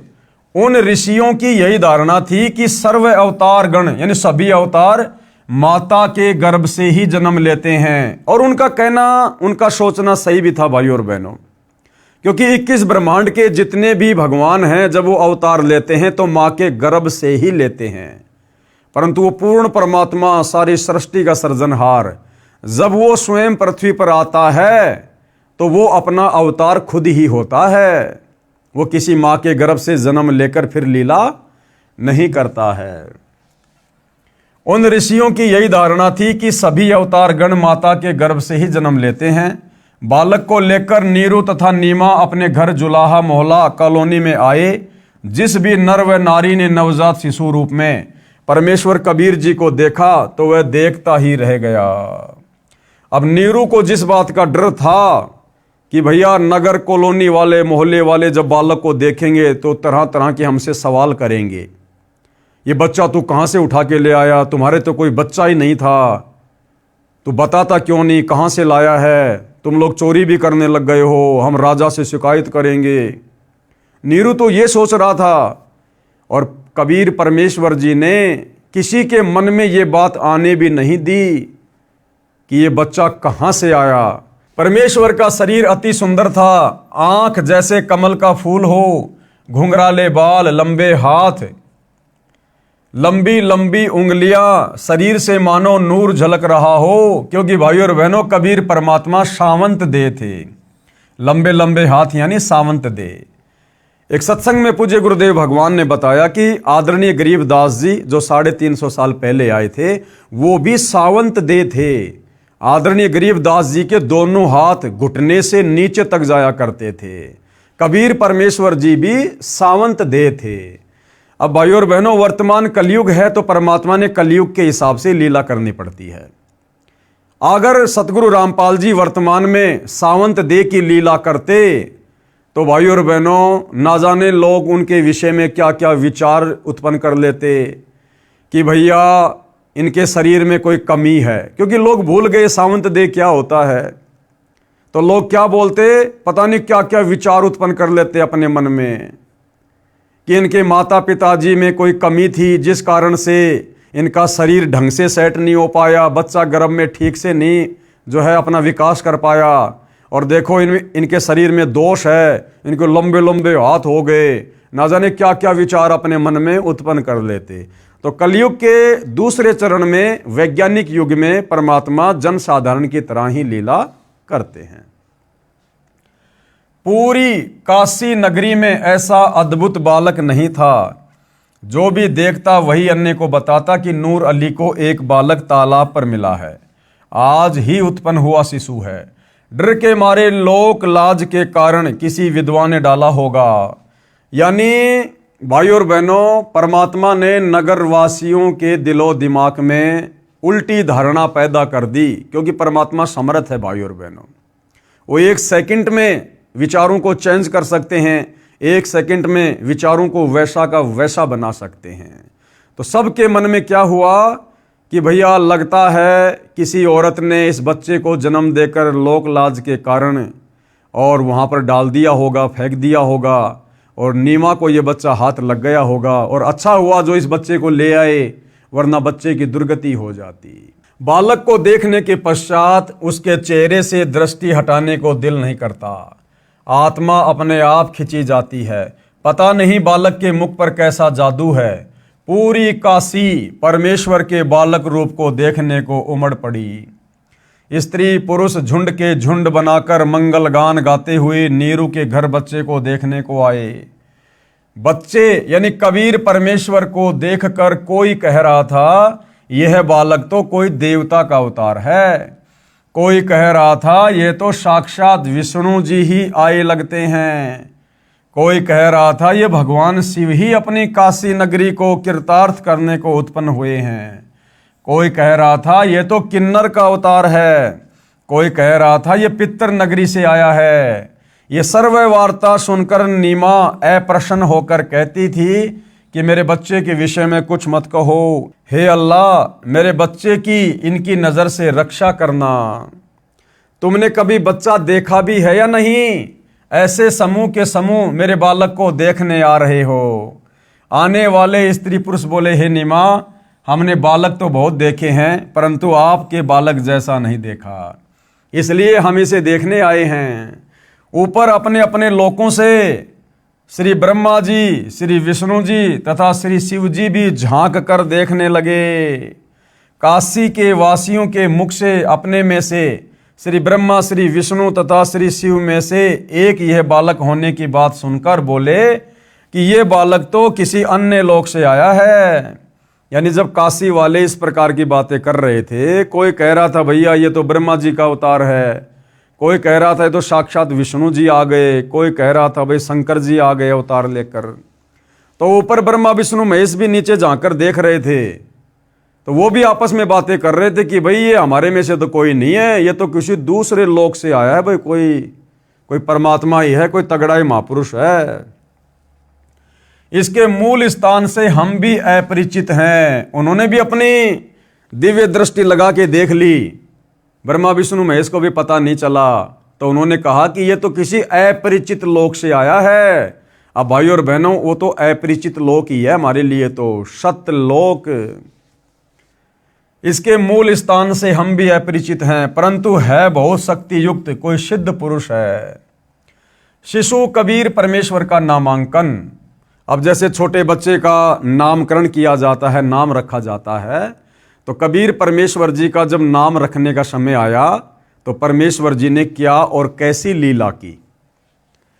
नीरू यानी नूर अली तथा नीमा पहले हिंदू ब्राह्मण ब्राह्मणी थे। इस कारण लालचवश ब्राह्मण लड़के का नाम रखने आए। अब देखो कितने लोभी और लालची थे। पहले तो बड़े खुश हुए जब मुसलमानों ने जबरदस्ती अपना पानी छिड़क कर उनको जबरन मुसलमान बना दिया। अब जब उनके घर पर वो बच्चा आया तो ब्राह्मण दौड़ चले, ले लेके अपना बही खाता, अपने वो जो भी उनके वो पोथी पाने होते हैं धार्मिक, कि हम बच्चे का नाम रखेंगे। क्यों? नामकरण करते समय 1 रुपया मिलता है। तो उस भिक्षा के लालच में, दान दक्षिणा के लालच में ब्राह्मण आ गए पहले लड़के का नाम रखने के लिए। उसी समय काजी मुसलमान भी अपनी पुस्तक कुरान शरीफ को लेकर लड़के का नाम रखने के लिए आ गए। उस समय दिल्ली में मुगल बादशाहों का शासन था जो पूरे भारतवर्ष पर शासन करते थे, जिस कारण हिंदू समाज मुसलमानों से दबता था। काजियों ने कहा लड़के का नामकरण हम मुसलमान विधि से करेंगे। अब ये मुसलमान हो चुके हैं, ये कहकर काजियों में मुख्य काजी ने कुरान शरीफ पुस्तक को कहीं से खोला। उस पृष्ठ पर प्रथम पंक्ति में प्रथम नाम कबीरन लिखा था। कबीरन, क्योंकि परमात्मा ने कलयुग की बिचली पीढ़ी में कबीर नाम से ही प्रकट होकर अपनी महिमा करवानी थी। तो जब काजी ने कुरान को खोला तो क्या लिखा हुआ था? कबीरन। और ये मुसलमान काजी लोग क्या किया करते थे भाई और बहनों, जब किसी का नाम वगैरह रखा करते थे तो अपनी कुरान को कहीं से भी खोल लिया करते थे, और खोलते समय पहला जो अक्षर होता था उसी से वो बच्चे का नाम रखा करते थे। तो जैसे उन्होंने कुरान शरीफ खोली तो पहला शब्द क्या लिखा आया? कबीरन। काजियों ने सोचा कबीर नाम का अर्थ बड़ा होता है और इस छोटे जाति जुलाहे अर्थात धानक के बालक का नाम कबीर रखना शोभा नहीं देगा। यानी हृदय से तो मुसलमान भी उनको मुसलमान नहीं मान रहे थे, उनको हिंदू ही मान रहे थे। तो क्या सोचा मुसलमानों ने? इस छोटे जाति जुलाहे अर्थात धानक के बालक का नाम कबीर रखना शोभा नहीं देगा, ये तो ऊंचे घरानों के बच्चों के नाम रखने योग्य हैं। शिशु रूपधारी परमेश्वर काजियों के मन के दोष को जानते थे। काजियों ने पुनः पवित्र कुरान शरीफ को नाम रखने के मकसद से खोला। उन दोनों पेजों पर कबीर कबीर कबीर अक्षर लिखे थे, अन्य कोई लेख ही नहीं था। काजियों ने फिर कुरान शरीफ को खोला, उन पृष्ठों पर भी कबीर कबीर कबीर कबीर ही लिखा था। पूरी कुरान को परमात्मा ने कबीर कबीर कबीर कबीर नाम से भर दिया। काजियों ने पूरी कुरान का निरीक्षण किया तो उनके द्वारा लाई गई कुरान शरीफ में सभी अक्षर कबीर कबीर कबीर कबीर हो गए। काजी बोले इस बालक ने कोई जादू मंत्र करके हमारी कुरान शरीफ को ही बदल डाला। तब कबीर परमेश्वर शिशु रूप में बोले, हे काशी के काजियों, मैं कबीर अल्लाह अर्थात अल्लाहु अकबर हूँ, मेरा नाम कबीर ही रखो। काजियों ने अपने साथ लाई कुरान को वहीं पटक दिया तथा चले गए। बोले इस बच्चे में कोई प्रेत आत्मा बोलती है। अब भाइयों और बहनों, परमात्मा को पहचानना इतना आसान नहीं है। ऐसी ऐसी लीला कर दी भगवान ने। क्या किसी ने ऐसा चमत्कार किया था जो लिखे हुए अक्षरों को चेंज कर दे? उसके बावजूद भी इस काल प्रेरित हम काजियों ने, मुल्लाओं ने, पंडितों ने, ब्राह्मणों ने परमेश्वर जी को नहीं पहचाना। शिशु कबीर परमेश्वर द्वारा कंवारी गाय का दूध पीना। बालक कबीर को दूध पिलाने की कोशिश नीमा ने की तो परमेश्वर ने मुख बंद कर लिया। सर्व प्रयत्न करने पर भी नीमा तथा नीरू बालक को दूध पिलाने में असफल रहे। यानी घर लाकर जब कबीर परमेश्वर जी को, जो कि बालक रूप में थे, लीला कर रहे थे, नीरू और नीमा ने दूध पिलाने का प्रयत्न किया गाय का, लेकिन परमात्मा ने वो दूध नहीं पिया। उन्होंने बहुत सारा प्रयत्न किया। कभी परमात्मा मुंह को फेर लेते, कभी मुंह को बंद कर लेते, कभी वापस नीचे गिरा देते। वो दूध परमात्मा ने नहीं पिया। क्यों? क्योंकि भाइयों और बहनों, आप और हमने इसी पवित्र पुस्तक में देखा कि जब कबीर परमात्मा प्रत्येक युग की शुरुआत में एक पूरा जीवन शिशु रूप में लीला करते हैं तो परमेश्वर कंवारी गाय का दूध पीते हैं। जिस गाय को, जिस बछिया को कभी बैल ने टच ना किया हो, अभी अधन्या धेनव, यानी बिना धनाई गाय का परमात्मा दूध पीते हैं। तो परमात्मा ने वेदों में लिखी हुई अपनी उस लीला को भी सत्य साबित करना था, ताकि भगवान को पहचानने में हमें बड़ी आसानी हो कि ऐसी लीला किसने की है। अगर ब्रह्मा विष्णु महेश ने की है तो वो परमात्मा साबित होंगे, अगर रामकृष्ण ने की है तो वो परमात्मा साबित होंगे, अगर कबीर जी ने की है तो कबीर जी ही परमात्मा साबित होंगे। 25 दिन जब बालक को निराहार बीत गए तो माता पिता अति चिंतित हो गए। 24 दिन से नीमा तो रो रो कर विलाप कर रही थी, सोच रही थी ये बच्चा कुछ भी नहीं खा रहा है, यह मरेगा, मेरे बेटे को किसी की नजर लगी है। 24 दिन से लगातार नजर उतारने की विधि भिन्न भिन्न स्त्री पुरुषों द्वारा बताई प्रयोग करके थक गई। कोई लाभ नहीं हुआ। आज 25वां दिन उदय हुआ। माता नीमा रात्रि भर जागती रही तथा रोती रही कि पता नहीं ये बच्चा कब मर जाएगा, मैं भी साथ ही फांसी पर लटक कर जाऊंगी, मैं इस बच्चे के बिना जीवित नहीं रह सकती। बालक कबीर का शरीर पूर्ण रूप से स्वस्थ था।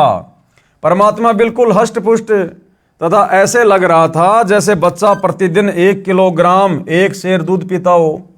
परंतु नीमा को डर था कि बिना कुछ खाए पिए ये बालक जीवित रह ही नहीं सकता, ये कभी भी मृत्यु को प्राप्त हो सकता है। ये सोचकर फूट फूट कर रो रही थी। भगवान शंकर के साथ साथ निराकार प्रभु की भी उपासना तथा उससे भी की गई प्रार्थना जब व्यर्थ रही तो अति व्याकुल होकर रोने लगी। भगवान शिव एक ब्राह्मण ऋषि का रूप बनाकर नीरू की झोपड़ी के सामने खड़े हुए। अब भाइयों और बहनों, परमात्मा ने तो महिमा देनी होती है।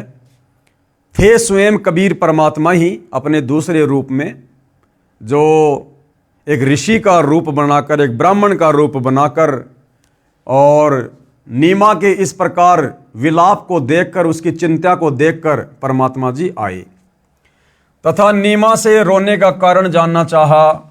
नीमा रोती रही, हिचकियां लेती रही। संत रूप में खड़े भगवान शिव के अति आग्रह करने पर नीमा रोती रोती कहने लगी, हे ब्राह्मण, मेरे दुख से परिचित होकर आप भी दुखी हो जाओगे।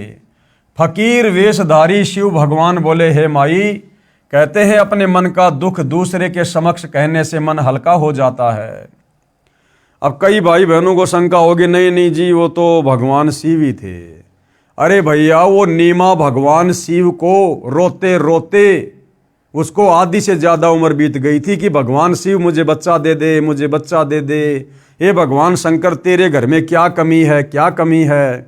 उस भगवान शिव ने उस समय तो नहीं सुनी उसकी एक भी, और अब कैसे आ जाएगा वो भगवान शंकर। तो स्वयं कबीर परमात्मा ही सारा खेल खेलता है। आपके कष्ट का निवारण करने की विधि भी प्राप्त हो जाए। आंखों में आंसू, जीव्या लड़खड़ाते हुए गहरे सांस लेते हुए नीमा ने बताया, हे महात्मा जी, हम निसंतान थे। 25 दिन पहले हम दोनों पति पत्नी प्रतिदिन की तरह काशी में लहरतरा तालाब पर स्नान करने जा रहे थे। उस दिन ज्येष्ठ मास की शुक्ल पूर्णमासी की सुबह थी। रास्ते में मैंने अपने इष्ट भगवान शंकर से पुत्र प्राप्ति की हृदय से प्रार्थना की थी। मेरी पुकार सुनकर दीनदयाल भगवान शंकर जी ने उसी दिन एक बालक लहर तारा तालाब में कमल के फूल पर हमें दिया। अब ये तो भाई और बहनों नीमा के अपने विचार हैं।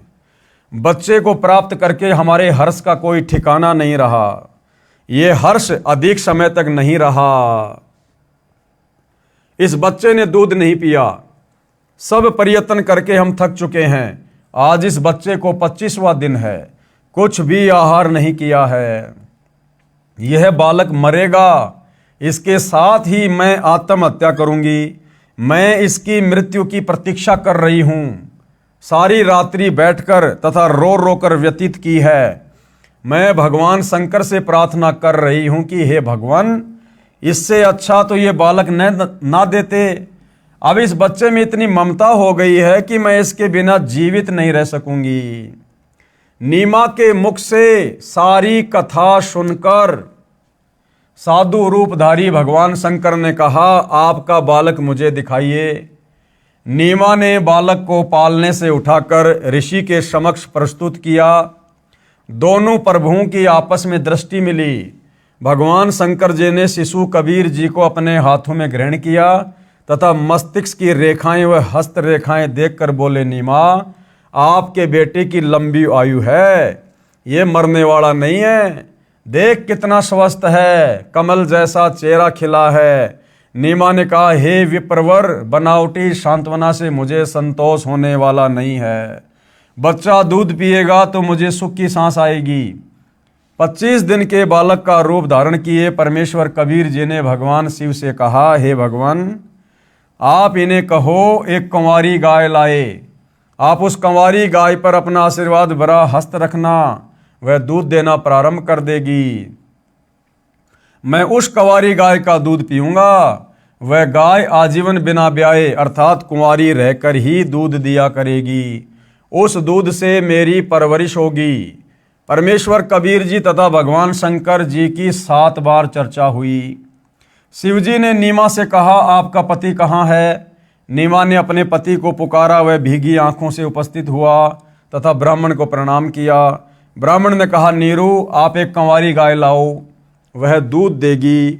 उस दूध को ये बालक पिएगा। नीरू कंवारी गाय ले आया तथा साथ में कुम्हार के घर से एक ताजा छोटा घड़ा यानी 4 किलोग्राम क्षमता का मिट्टी का पात्र भी लेकर आया।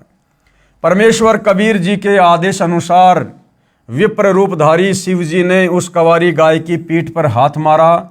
जैसे थपकी लगाते हैं, गौ माता के थन लंबे लंबे हो गए तथा थनों से दूध की धार बह चली। नीरू को पहले ही वह पात्र थनों के नीचे रखने का आदेश दे रखा था। दूध का पात्र भरते ही थनों से दूध निकलना बंद हो गया। वह दूध शिशु रूपधारी परमेश्वर कबीर जी ने पिया। नीमा ने ब्राह्मण रूपधारी भगवान शिव के चरण लिए तथा कहा, आप तो साक्षात भगवान शिव के रूप हो। आपको भगवान शिव ने ही हमारी पुकार सुनकर भेजा है।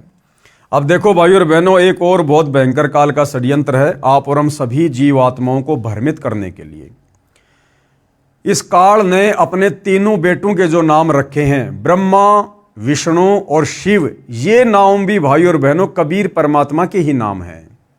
ब्रह्मा यानी सारी सृष्टि को रचने वाला, उत्पन्न करने वाला, असल में वो ब्रह्मा भी सतगुरु रामपाल जी हैं। विष्णु का अर्थ आपने वेदों में देख लिया, कबीर परमात्मा जी के लिए है कि अग्ने तनुर असी विष्णवे तवा सोमस्य तनुर असी कबीर अंभारी असी बंभारी असी सवर ज्योति रितधाम आशी। यानी जो परमात्मा तीनों लोकों में प्रवेश करके सबका पालन पोषण करता है वह वास्तव में विष्णु है। और शिव यानी अविनाशी सत्य परमात्मा, तो वो भी कबीर परमात्मा ही है। दूसरा, इसने जो अवतार भेजे हैं उन अवतारों के नाम भी इस परमात्मा के नाम पर रख दिए ताकि दुनिया भ्रमित रहे। राम, असल में राम कौन है? कबीर परमात्मा है। कृष्ण, आप जब कृष्ण शब्द का अर्थ पढ़ेंगे देखेंगे तो पता चलेगा सर्वाधिक आनंद देने वाला, तो असल में वो कृष्ण भी कबीर परमात्मा ही है। तो भाइयों और बहनों, ये सारे के सारे नाम जो इस काल ने अपने अवतारों के रखे हैं, अपने इन तीनों पुत्रों ब्रह्मा विष्णु महेश के रखे हैं, या आगे चलकर ऋषि मुनियों ने सहस्त्रनामा बना दिया, विष्णु सहस्त्रनामा, शंकर जी के बहुत सारे नाम रख दिए। ये सारे नाम कबीर परमेश्वर जी की उपमात्मक पदवी के नाम है, जो इस काल ने हम जीवों को धोखा देने के लिए रखवा दिए हैं। हम निर्धन व्यक्ति आपको क्या दक्षिणा दे सकते हैं? हे विप्र, 24 दिनों से हमने कोई कपड़ा भी नहीं बुना है। विप्र रूपधारी भगवान शंकर बोले। अब देखो भाइयों और बहनों, ऐसे पता चलता है कि वो शंकर जी नहीं थे, उस साधु के रूप में स्वयं कबीर परमात्मा ही थे। तो जब नीरू निमा ने कहा कि हे साधु जी, हम आपको क्या दक्षिणा दे सकते हैं, 25 दिन से हमने तो कोई काम धंधा भी नहीं किया, हम तो गरीब आदमी हैं। तो साधु रूप में परमात्मा क्या बोले, क्या वाणी बोली परमात्मा ने? उस वाणी से हमें पता चलेगा कि साधु रूप में वो कौन थे। साधु भूखा भाव का, धन का भूखा नहीं, जो कोई धन का भूखा वो साधु भी नहीं। अब ये वाणी किसकी? कबीर परमेश्वर जी की।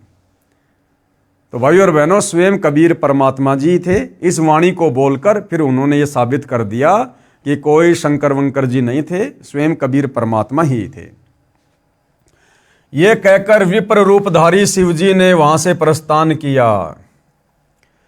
विशेष वर्णन अध्याय ज्ञान सागर के पृष्ठ 74 तथा शवशम वेदबोध के पृष्ठ 134 पर भी है, जो इस प्रकार है, यानी कबीर सागर में लिखा हुआ है, कबीर सागर के ज्ञान सागर के पेज 74 पर। सुत काशी को ले चले लोग देखन तहां आए, यानी नीरू और नीमा बालक रूपधारी कबीर परमेश्वर को अपने घर ले चले तो काशी के लोग देखने के लिए आने लगे। अन्न पानी भक्षय नहीं, जुल्हा शोक जनाए। और 25 दिन तक परमात्मा ने कुछ भी अन्न पानी नहीं खाया। इस बात से दुखी होकर जुल्हा यानी नीरू और नीमा दोनों शोक मनाने लगे, दुखी हो गए। तब जुल्हा मन कीन तिवाना, रामानंद सो कहे उत्पाना। तो नीरू फिर पंडित रामानंद जी के पास गए इसका उपाय जानने के लिए, क्योंकि उस समय पंडित रामानंद जी काशी में सुप्रसिद्ध ब्राह्मण थे। मैं सुत पायो बड़ा गुणवंता, कारण कौन भखे नहीं संता। तो नीरू ने कहा रामानंद जी से कि मैंने बड़े भाग्य से जो है एक पुत्र को मैंने प्राप्त किया है। और क्या कारण है रामानंद जी कि वो बच्चा कुछ भी नहीं खा रहा ना कुछ पी रहा। रामानंद ध्यान तब धारा, रामानंद जी ने अपनी दिव्य दृष्टि से देखा। जुल्हा से तब वचन उचारा। और नीरू से क्या कहा पंडित रामानंद जी ने? पूर्व जन्म ते ब्राह्मण जाति, कि भैया पहले के जन्म में तू कोई ब्राह्मण जाति में था और हरि सेवा की नी बली बाती, और तूने भगवान की बहुत अच्छी सेवा की थी। कुछ सेवा तुम हरि की चूका, परंतु कहीं न कहीं तुम्हारे से भगवान की सेवा में चूक हो गई। ताते भयो जुल्हा का रूपा, जिस कारण से तेरे को धानक जाति में जन्म मिला है। पति प्रभु कह तोरी मान लीन्या, ताते उद्यान में शुद्धो दीन्या। लेकिन तेरी उस सेवा के बदले परमात्मा ने तुझे ऐसा गुणवान बच्चा दिया है। अब नीरू क्या कहने लगा? हे प्रभु जस कीन्यो तस पायो, आरत हो तव दर्शन आयो। सो कहिए उपाय गुसाई, बालक शुदावंत कछु खाई। हे परमात्मा, वो तो ठीक है, आपने जैसा बताया वैसा मुझे मिल गया। जैसी मेरी सेवा में कोई चूक चाक हो गई, मेरे को उसकी सजा मिल गई, जो भी हो गई। लेकिन अब मुझे कोई उपाय बताओ ताकि बच्चे की भूख शांत हो, बच्चा कुछ खाना पीना शुरू करे। तो रामानंद जी ने क्या कहा? रामानंद अस युक्ति विचारा, तव सुत कोई ज्ञानी अवतारा। कि भैया तेरा बेटा कोई ज्ञानी अवतार है। और बचिया जाही बैल नहीं लागा, सो लाई ठाट करो ते आगे। और तुम ऐसी बचिया लाओ जिसको कभी बैल ने छुआ भी ना हो। साखी दूध चले ते थनते, दूध ही धरो छिपाई। शुदावंत तब होवे, तभी दियो पिलाई। कि उस बचिया का दूध निकालो, दूध को छुपा के रखो, और जब बच्चा रोवे या जैसे कोई भी दूध पीने के लिए कहे, उसी समय उसको दूध पिलाओ। जुल्हा एक बछिया ले आवा। अब नीरू एक बछिया ले आया। चलो दूत कोई मर्म न पावा।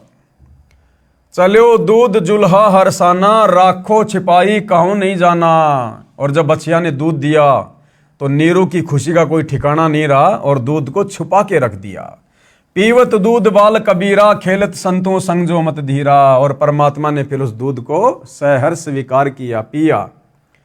ज्ञान सागर पेज 73 पर चौपाई। भगवान शंकर तथा कबीर बालक की चर्चा। नोट, यह प्रकरण अधूरा लिखा है, फिर भी समझने के लिए मेरे ऊपर कृपया है, यानी गुरुदेव भगवान कह रहे हैं अपने आप को छुपाते हुए। परमेश्वर कबीर जी की पहले ये वाणी पढ़े जो ज्ञान सागर के पेज 73 पर लिखी है, फिर अंत में सार ज्ञान ये दास रामपाल दास बताएगा। घर नहीं रहो पुरुष और नारी, मैं शिवसों असवचन उचारी। आन के बार बदत हो योग, आपन नार करत हो भोग। नोट, जो वाणी कोष्टक में लिखी है वे वाणी ज्ञान सागर में नहीं लिखी हैं, जो पुरातन कबीर ग्रंथ से ली गई हैं। ऐसा भ्रम जाल फैलाया, परम पुरुष का नाम मिटाया। काशी मरे तो जन्म न होई, स्वर्ग में बांस तास का सोई। मगर मरे तो गद्दा जन्म पावा, काशी मरे तो मोक्ष करावा। और पुन तुम सब जग ठग राख्या, काशी मरे हो अमर तुम भाख्या। जब शंकर होय तब काला, ब्रह्मांड किस हो बेहाला। तुम मरो और जन्म उठाओ, और इनको कैसे अमर कराओ।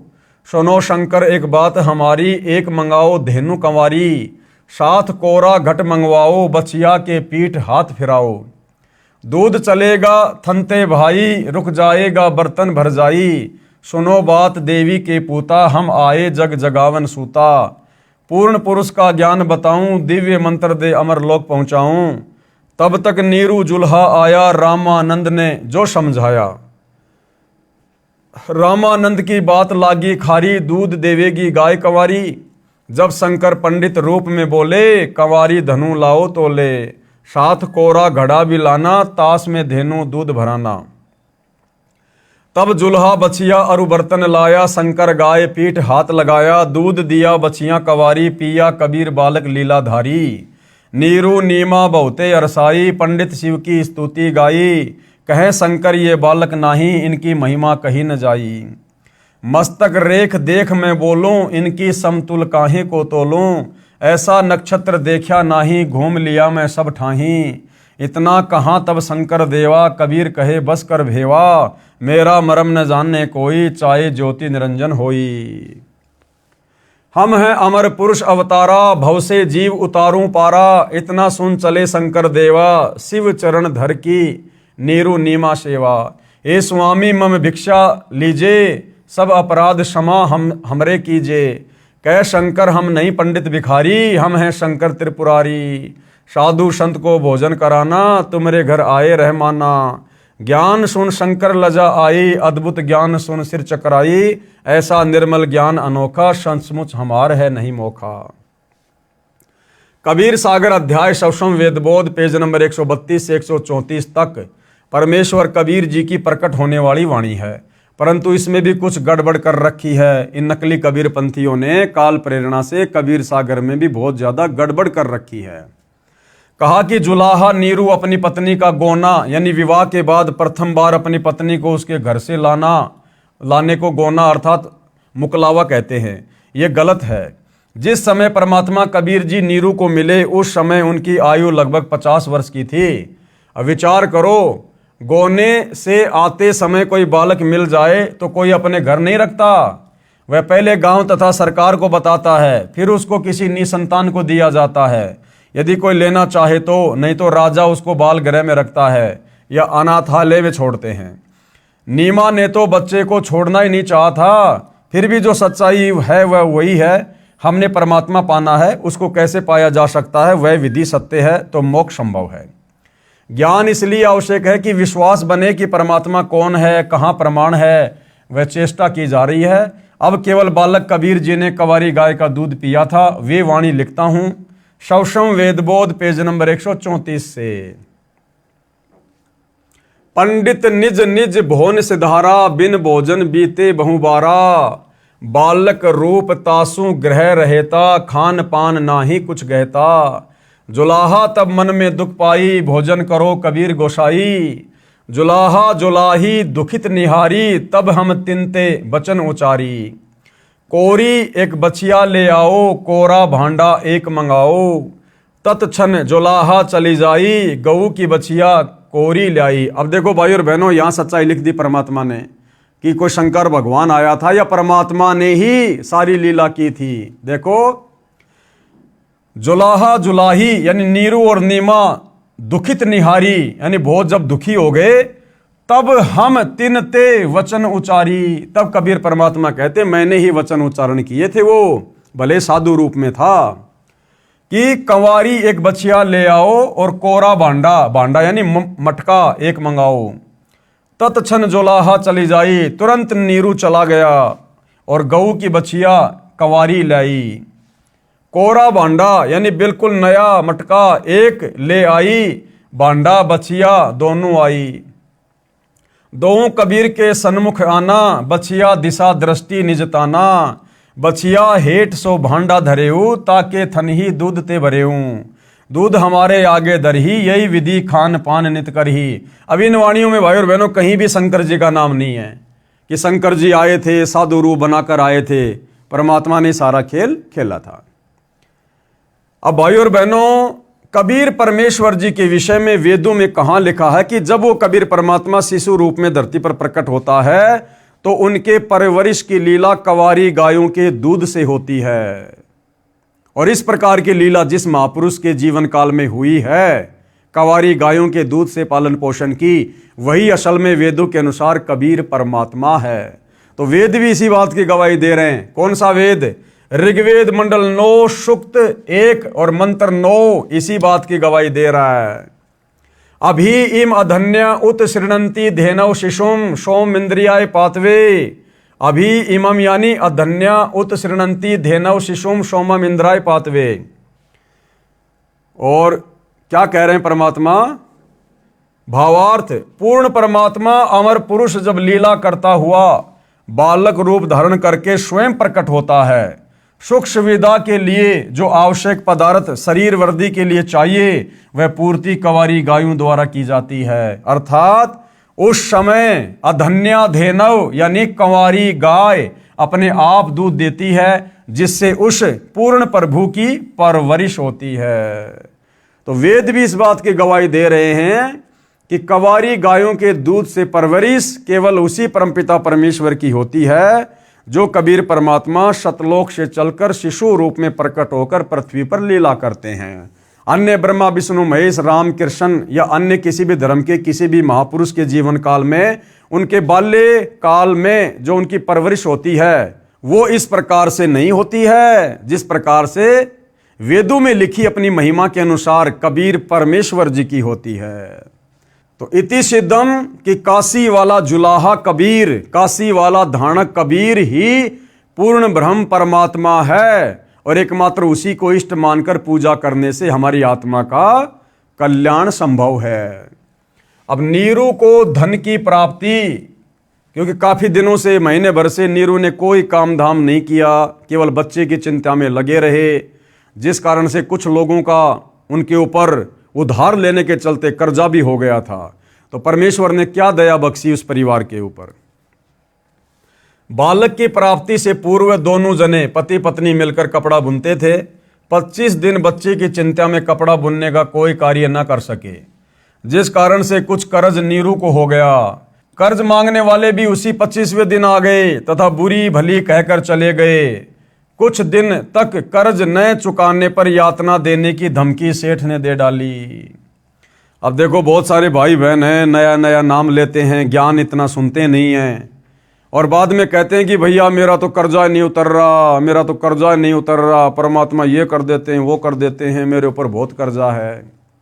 देखो, जिसके घर में शिशु रूप में खुद कबीर भगवान आए, प्रकट हुए, और वो आत्माएं भी किस प्रकार से कर्जे में डूबी हुई थी, उनको भी लोग पैसे के लिए धमकी दे दे के जा रहे थे, धमकी दे दे के, जबकि उनकी झोपड़ी में सारी सृष्टि का पालन पोषण करने वाला, लोगों को सेठ बनाने वाला, राजा बनाने वाला, दुनिया को धन देने वाला वो कबीर परमात्मा विराजमान था। तो भाई और बहनों, ये भक्ति ज्ञान आधार की है। अगर परमात्मा की शरण में है, मर्यादा में रह के भक्ति कर रहे हैं, नेक नीति ईमानदारी से जैसा भी छोटा मोटा काम धंधा कर रहे हैं और लोगों से पैसा लिया हुआ है, यदि वापस लौटाने की हमारी नीयत है तो भाई और बहनों, कोई फांसी नहीं तोड़ देगा, कोई मर्डर नहीं कर देगा। हम परमात्मा की शरण में हैं, सबकी बुद्धि परमात्मा के हाथ में है। इसलिए हमने धैर्य पूर्वक इस ज्ञान को अच्छे से समझकर भक्ति और भगवान में किसी प्रकार का दोष प्रकट ना करते हुए हमने भक्ति पे लगे रहना है। धीरे धीरे सारे कार्य परमात्मा अवश्य ठीक करता है। दोनों पति पत्नी अति चिंतित हो गए, अपने बुरे कर्मों को कोसने लगे।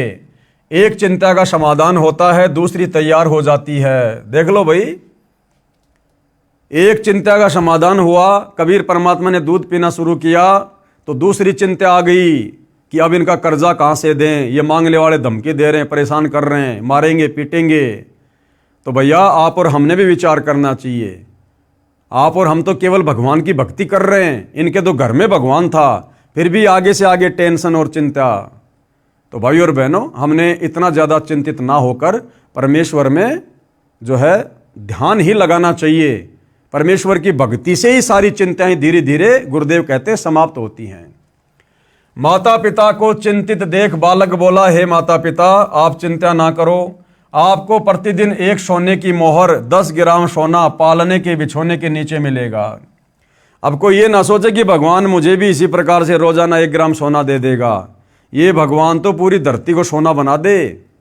लेकिन वर्तमान में कलयुग की बिचली पीढ़ी में, इस वैज्ञानिक युग में, परमात्मा इस प्रकार से कोई विशेष चमत्कार नहीं करेंगे। हालांकि वो कर सकते हैं, उनकी मौज है, लेकिन ज्ञान आधार से देखा जाए तो परमात्मा हमारी भक्ति को सफल करवाने के लिए हमसे नेक नीति ईमानदारी से छोटा मोटा काम धंधा अवश्य करवाएंगे, ताकि उस मेहनत से कमाए हुआ पैसे हम 2 पैसे परमात्मा को 10वें अंश के रूप में, दान धर्म के रूप में देंगे तो हमारा धर्म में सहयोग होगा और हमारी सेवा भी बनेगी।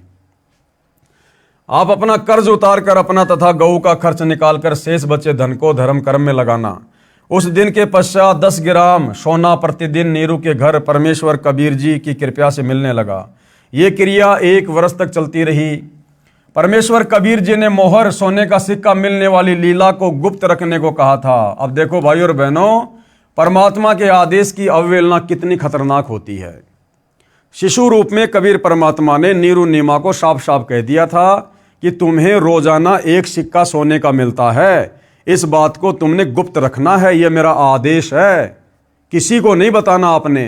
और इस बात का उन्होंने उस समय खुलासा कर दिया जब एक बार उनकी झोपड़ी पर उनके कोई परिचित आए, और उसी दिन से भाई और बहनों परमात्मा ने वो 1 सिक्का सोना देना बंद कर दिया, क्योंकि उन्होंने परमात्मा के वचन की अवहेलना कर दी। तो इसी प्रकार भाई और बहनों, वर्तमान में गुरुदेव भगवान ने, उसी कबीर परमेश्वर ने इस भक्ति को देते समय हमें जो नियम बताए हैं, जो मर्यादाएं बताई हैं, सत्संगों में जो उन्होंने हमें आदेश दिए हैं, यदि हम उनके उन वचनों की अवहेलना करेंगे तो हमारे साथ भी वैसा ही होगा। ये क्रिया 1 वर्ष तक चलती रही। परमेश्वर कबीर जी ने मोहर सोने का सिक्का मिलने वाली लीला को गुप्त रखने को कहा था। एक दिन नीमा की प्रिय सखी उसी समय नीरू के घर पर आई, जिस समय वह कबीर जी को जगाने का प्रयत्न कर रही थी। नीमा की सखी ने वह सोने की मोहर देख ली तथा बोली, इतना सोना आपके पास कैसे आया? नीमा ने अपनी प्रिय सखी से सर्व गुप्त भेद कह सुनाया कि हमें तो 1 वर्ष से ये मोहर प्रतिदिन प्राप्त हो रही है। हमारे घर पर भाग्यशाली लड़का कबीर जब से आया है, हम तो आनंद से रहते हैं। अगले दिन ही सोना मिलना बंद हो गया। भाई जो गुरु वचन पर डट गए, कट गए फंद 84 के। तो नीरू और नीमा ने सतगुरु के वचन को तोड़ दिया, उनके वचन की अवहेलना कर दी, उनके आदेश की अवहेलना कर दी। अब देखो भाई और बहनों, वचन तोड़ना, परमेश्वर के वचन की अवहेलना करना सबसे बड़ा दोष है। बार बार गुरुदेव भगवान भी सत्संगों में कहते हैं कि बच्चों, भक्ति चाहे किसी कारण कम हो जाए, परंतु मर्यादा यानी वचन जो गुरुदेव ने हमें बता दिए हैं वो नहीं तोड़ने। आप और हम भाई बहन सतलोक से इस काल के गंदे लोक में क्यों आए? सिर्फ इसी कारण से क्योंकि हमने सतलोक में परमात्मा के वचन की अवहेलना की थी।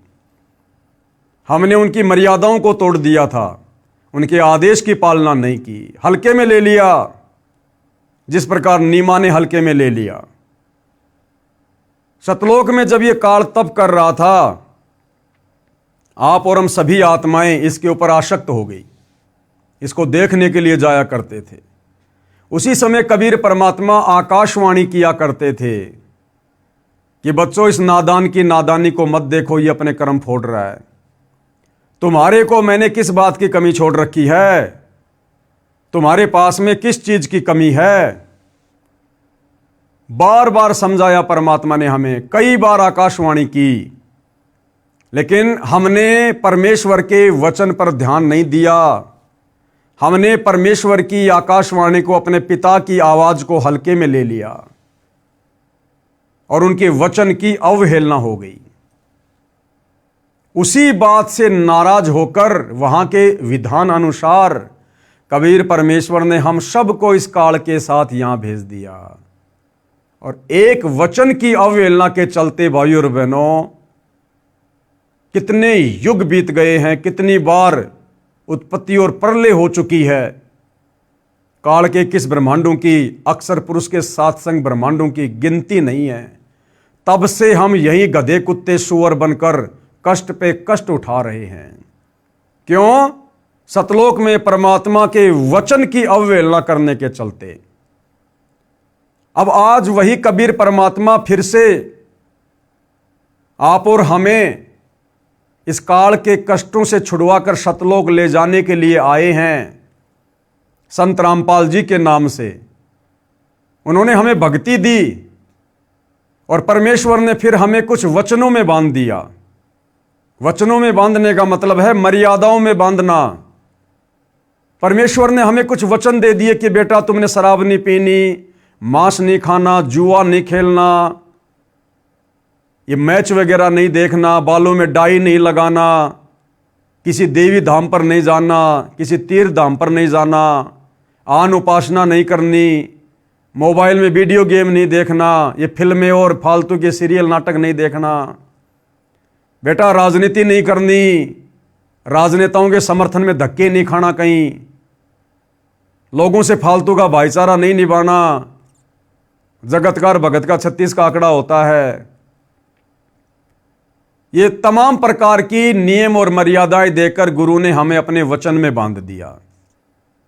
अब भाइयों और बहनों, यदि हम उस परमेश्वर के वचन को तोड़ेंगे और यदि हम उस परमेश्वर के वचन को तोड़कर कभी राजस्थान के गैंगस्टर आनंदपाल सिंह की, जो कि गुंडा था, हम उसकी सीबीआई जांच का समर्थन करेंगे तो परमेश्वर का वचन टूटेगा। क्योंकि संतों का और गुंडों का कोई मेल नहीं होता। संत कभी भी गुंडों का समर्थन नहीं करते। संत कभी भी गुंडों की सीबीआई जांच के लिए अपनी नेक नीति और मेहनत की कमाई का पैसा नहीं देते। जैसा कि राजस्थान के अजमेर में आनंदपाल सिंह की उस गैंगस्टर की सीबीआई जांच के समर्थन में राजपूत करणी सेना को राजस्थान की संगत के द्वारा राजस्थान के सोजत आश्रम वालों ने 5 लाख रुपए दिए। ये परमेश्वर के वचन की धज्जियां उड़ाई गई।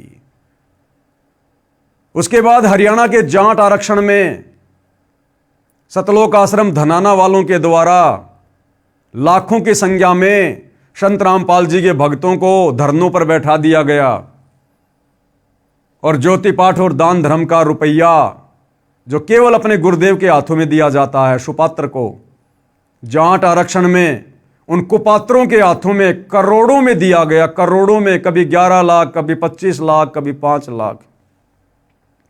और परमेश्वर के वचन की धज्जियां उड़ाई गई। हरियाणा के सोनीपत के गोहाना में जाट धर्मशाला का 5वां फ्लोर सतलोक आश्रम धनाना वालों ने बनवाकर, गुरुदेव के कलयुगी परिवार ने बनवाकर लगभग 1 करोड़ रुपया उस धर्मशाला में लगाया भक्तों के ज्योति पाठ और दान का। परमेश्वर के वचन की धज्जियां उड़ाई गई। अयोध्या के राम मंदिर में, वो राम मंदिर आन उपासना का केंद्र, वहां आने वाले लोग आन उपासी, और वहां जाकर सतलोक आश्रम वालों ने 1 महीने का भंडारा लगाया, आन उपासना को बढ़ावा दिया, परमेश्वर के वचन की धज्जियां उड़ाई गई। गांव धनाना में बैडमिंटन का स्टेडियम बनाया गया, जबकि गुरु का आदेश है मोबाइल में भी वीडियो गेम नहीं खेलना और देखना। और सतलोक आश्रम धनाना वालों ने, गुरुदेव के कलयुगी परिवार ने करोड़ों रुपए की लागत से धनाना गांव में बैडमिंटन का स्टेडियम बना के दे दिया गांव वालों को। परमेश्वर के वचन की धज्जियां उड़ाई गई। परमात्मा कहते हैं 100 वर्ष सतगुरु की पूजा, एक दिन आन उपासी, वो अपराधी आत्मा फिर पड़े काल की फांसी। सतलोक आश्रम धनाना वालों ने, गुरुदेव के परिवार ने 500 हरियाणा रोडवेज की बसों में भक्तों को बैठाकर आन उपासना के तहत रोहतक के पैरावर में परशुराम की जयंती के दिन कम से कम 50,000 संगत को वहां मुख्यमंत्री की रैली में बैठा दिया। परमेश्वर के वचन की धज्जियां उड़ाई गई। हाल ही कुछ दिन पहले हिसार की जाट धर्मशाला में एक समाज सेवी छोटू राम की जयंती मनाई गई, और परमात्मा ने हमें मना किया है किसी मरे हुए व्यक्ति की जयंती पर, उसकी पुण्यतिथि पर, उसकी बरसी पर, उसकी यादगार पर हम लोगों ने नहीं जाना है। हमने मुर्दों की पूजा नहीं करनी। लेकिन सतलोक आश्रम वालों ने, गुरुदेव के परिवार वालों ने झूठे मान सम्मान के चक्कर में हिसार की जाट धर्मशाला में और छोटू राम की जयंती पर जाकर खुद भी मर्यादा तोड़ी, संगत से भी मर्यादा तोड़वाई। तो भाइयों और बहनों, जिस एक वचन की अवहेलना करने के चलते परमात्मा ने धक्के मारकर हमारे को सतलोक से निकाला, और हम युगों युगों से गधे कुत्ते सुअर बनकर कष्ट उठा रहे हैं, उसके बाद भी उस दयालु परमात्मा ने एक मौका दिया कि हो सकता है वो संभल गए होंगे, अपनी गलतियों को अब वो मान लेंगे, सुधार लेंगे, आगे से गलती नहीं करेंगे। फिर से परमेश्वर धरती पर रामपाल जी के रूप में प्रकट होकर आए हैं, और अब हम उनके वचनों की धज्जियां उड़ा रहे हैं। उन्होंने हमें हर प्रकार से अवगत करवा दिया कि तुमने क्या गलती करी थी, जिस कारण से तुम यहां पटके गए, और फिर से हम वही गलतियां कर रहे हैं, जानबूझ के गलतियां कर रहे हैं। तो भाइयों और बहनों, अभी सतलोक जाने की तमन्ना नहीं है, अभी सतलोक जाने की इच्छा नहीं है। जो लोग इस प्रकार के वचन तोड़ रहे हैं, और जो संगत वचन तोड़ने वालों का दान धर्म देकर या वहां जाकर शारीरिक रूप से सहयोग कर रही है। तो भाइयों और बहनों, परमेश्वर के वचन की अवहेलना करना कितना खतरनाक होता है, ये आने वाले समय में इन सतलोक आश्रमों से जुड़े भाई बहनों को पता चलेगा।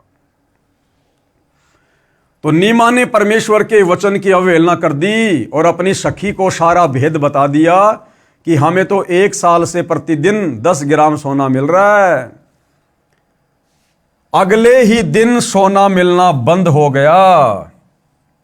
नीरू तथा नीमा दोनों मिलकर कपड़ा बुनकर अपने परिवार का पालन पोषण करने लगे।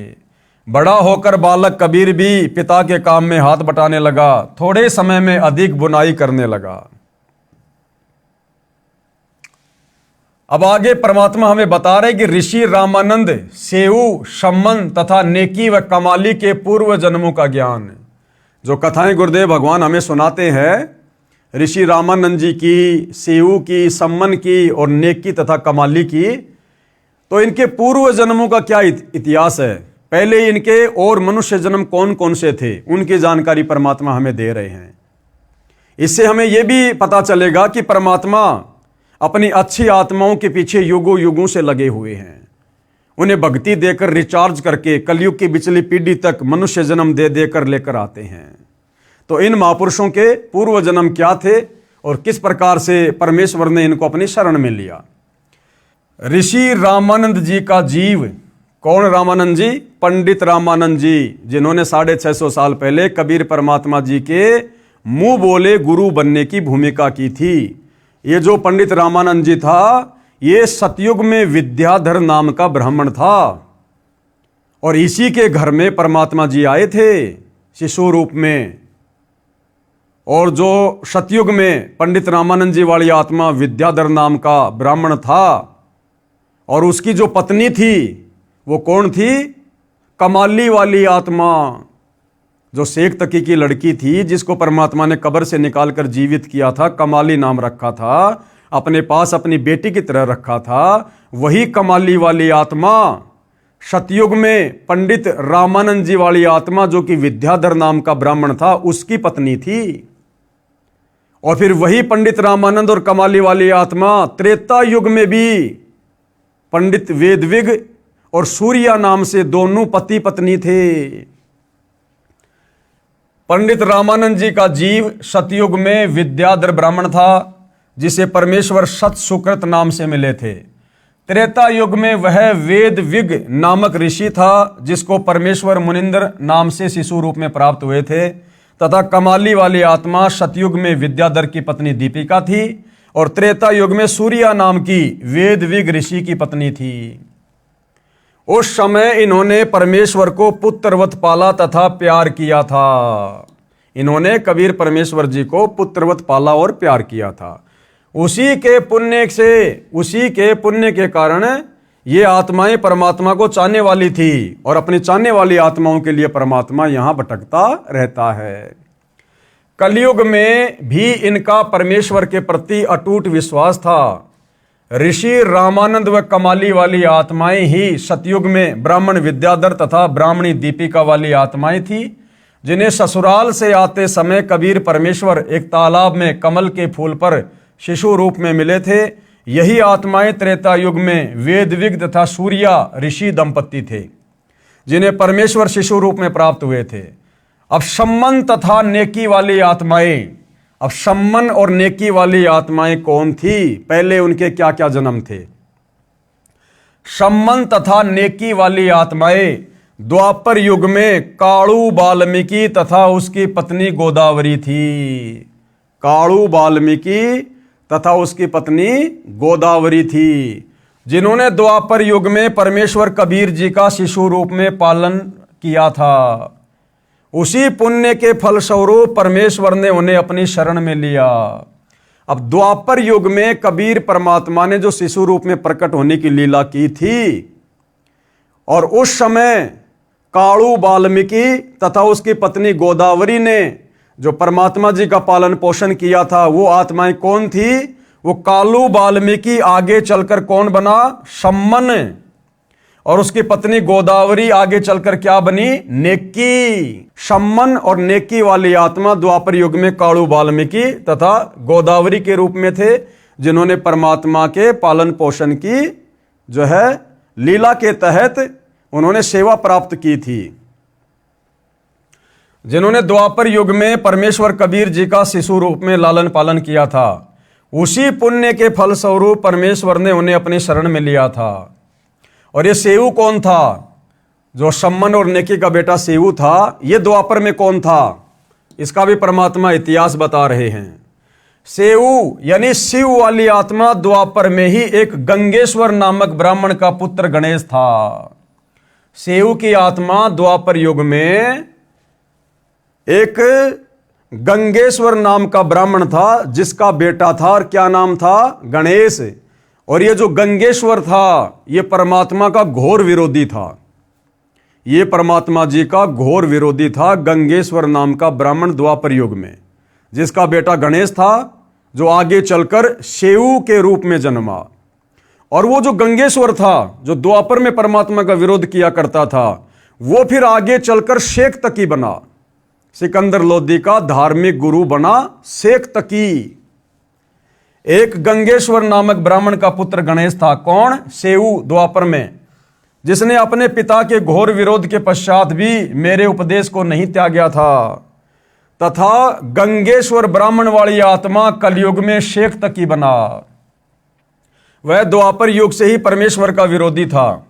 गंगेश्वर वाली आत्मा शेख तकी को काल ब्रह्म ने फिर से प्रेरित किया कर्म फुड़वाने के लिए, जिस कारण से शेख तकी यानी गंगेश्वर ने परमेश्वर कबीर जी का शत्रु बना और भगत श्री काणु तथा गोदावरी का गणेश माता पिता तुल्य सम्मान करता था। और द्वापर युग में कबीर परमात्मा का जिस काणु नाम के वाल्मीकि और उसकी पत्नी गोदावरी ने जो परमेश्वर की सेवा की थी, उनका पालन पोषण किया था, वो जो गणेश था, जो गंगेश्वर का लड़का, वो उन दोनों को बहुत प्यारा था। और उसी मोह ममता के चलते वो काड़ू तो बना कलयुग में सम्मन, गोदावरी बनी नेकी, और वो गणेश बना उनका बेटा शेऊ। भगत श्री काड़ू तथा गोदावरी का गणेश माता पिता तुल्य सम्मान करता था। रो रो कर कहता था, काश आज मेरा जन्म आप वाल्मीकि के घर होता। मेरे पालक माता पिता काड़ू तथा गोदावरी भी गणेश से पुत्रव्रत प्यार करते थे, और उसी मोह ममता के चलते भाइयों और बहनों उनका अगला जन्म इकट्ठा हो गया।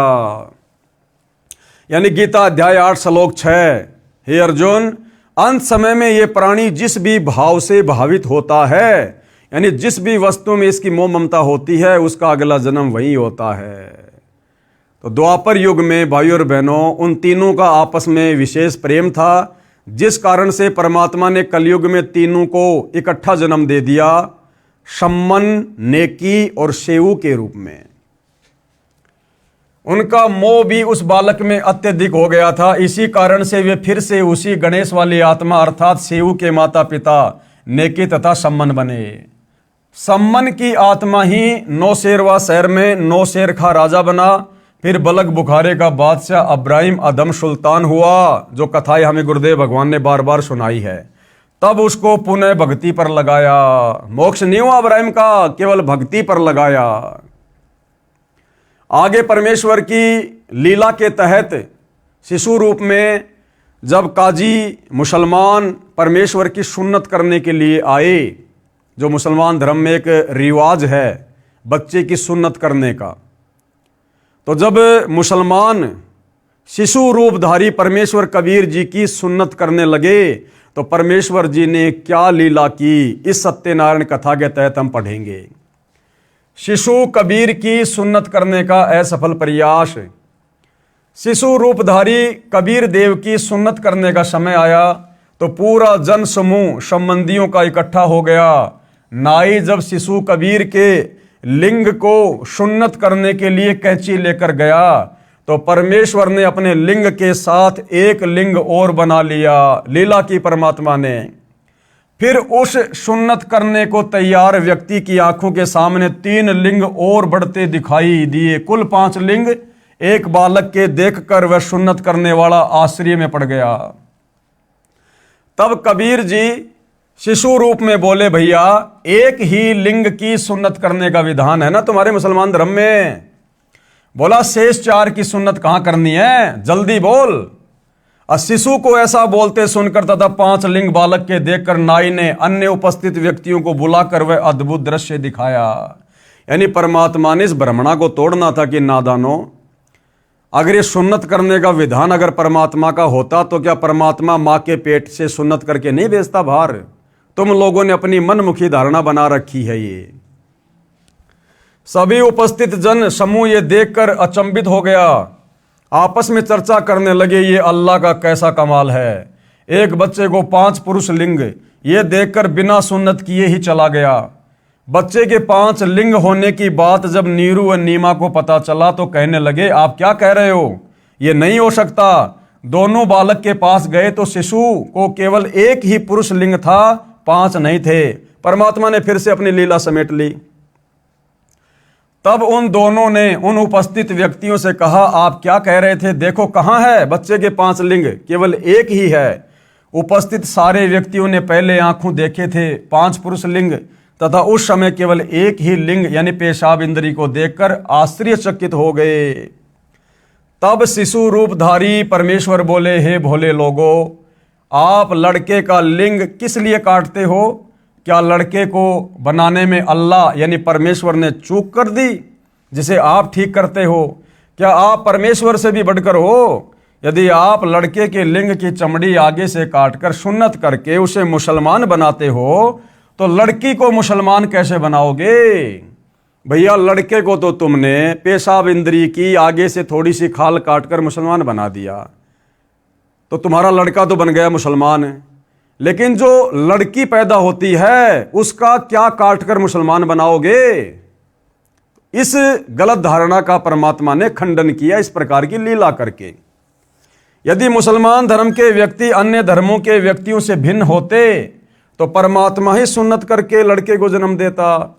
हे भोले इंसानों, परमेश्वर के सब प्राणी हैं। कोई वर्तमान में मुसलमान समुदाय में जन्मा है तो वह मृत्यु उपरांत हिंदू या ईसाई धर्म में भी जन्म ले सकता है। इसी प्रकार अन्य धर्मों में जन्मे व्यक्ति भी मुसलमान धर्म व अन्य धर्म में जन्म लेते हैं। ये धर्म की दीवारें खड़ी करके आपसी भाईचारा नष्ट मत करो। ये सब काल ब्रह्म की चाल है जो ये धर्म बनवा दिए, जातियां बनवा दी। अन्यथा सतयुग त्रेता द्वापर में कोई धर्म नहीं था, लेकिन इस कलयुग में काल और परमात्मा का पहले से एग्रीमेंट हो चुका था। काल ने कहा था कि परमात्मा आप 3 युगों में जीव सतलोक थोड़े लेकर जाना, और जब कलयुग आ जाए उस समय जितने मर्जी जीव ले जाना। तो इस समय के विषय में पहले से ही काल और परमात्मा के बीच में एग्रीमेंट हो चुका था। तो काल ने इस समय आप और हमारे को जातियों के नाम पर, धर्मों के नाम पर, समुदायों के नाम पर, रंग भेद के नाम पर देश और दुनिया में तरह तरह की दीवारें खड़ी करवा दी, सबकी भाषाएं अलग अलग करवा दी। तो इस प्रकार से काल ने अपना जाल फैला दिया ताकि ये आत्माएं आसानी से उस परमात्मा के संत के संपर्क में ना आ जाएं। तो ये जो धर्म की दीवारें हैं ये परमात्मा ने नहीं, इस काल ब्रह्म ने, ब्रह्मा विष्णु महेश के पिता ने खड़ी कर रखी हैं। ये सब काल ब्रह्म की चाल है। कलयुग से पहले अन्य धर्म नहीं थे, केवल एक मानव धर्म, मानवता ही था। अब कलयुग में काल ब्रह्म ने भिन्न भिन्न धर्मों में बांटकर मानव की शांति समाप्त कर दी है। सुन्नत के समय उपस्थित व्यक्ति बालक मुख से सत उपदेश सुनकर सर्वदंग रह गए। माता नीमा ने बालक के मुख पर कपड़ा ढक दिया तथा बोली, घना मत बोल, काजी सुन लेंगे तो तुझे मार डालेंगे, वो बेरहम है बेटा। परमेश्वर कबीर जी माता के हृदय के कष्ट से परिचित होकर सोने का बहाना करके खर्राटे भरने लगे। तब नीमा ने सुख की सांस ली तथा अपने सभी संबंधियों से प्रार्थना की कि आप किसी को मत बताना कि कबीर ने कुछ बोला है, कहीं मुझे बेटे से हाथ धोने पड़े। 6 महीने की आयु में परमेश्वर पैरों चलने लगे और मात्र 6 महीने की उम्र में कबीर परमेश्वर जी अपने पैरों पर चलने लगे, पैरों पर।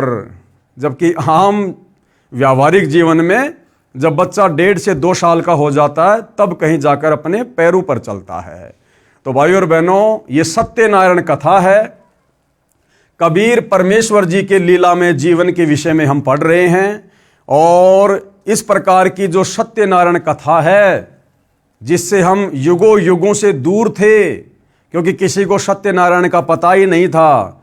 हम तो नकली देवी देवताओं को सत्यनारायण मानकर उनकी कथाएं सुना करते थे, जिससे किसी प्रकार का कोई लाभ हमें नहीं होना था। तो ये कबीर परमेश्वर की सत्य कथा है, सत्यनारायण भगवान की कथा है। इस कथा को सुनने मात्र से भी हम पुण्य के भागी बनते हैं, हमारे पाप कर्मों का नाश होता है। तो भाइयों और बहनों, आज परमेश्वर जी की इस कथा में केवल इतना ही। अगले वीडियो में फिर से गुरुदेव भगवान के आशीर्वाद से उनकी सत्यनारायण कथा का आनंद लेने के लिए, पुण्य प्राप्ति के लिए फिर से सेवा में हाजिर होंगे। तब तक गुरुदेव भगवान हम सबको आज्ञा दे, आशीर्वाद दे, इजाज़त दे। बंदी छोड़ सतगुरु रामपाल जी भगवान की जय हो।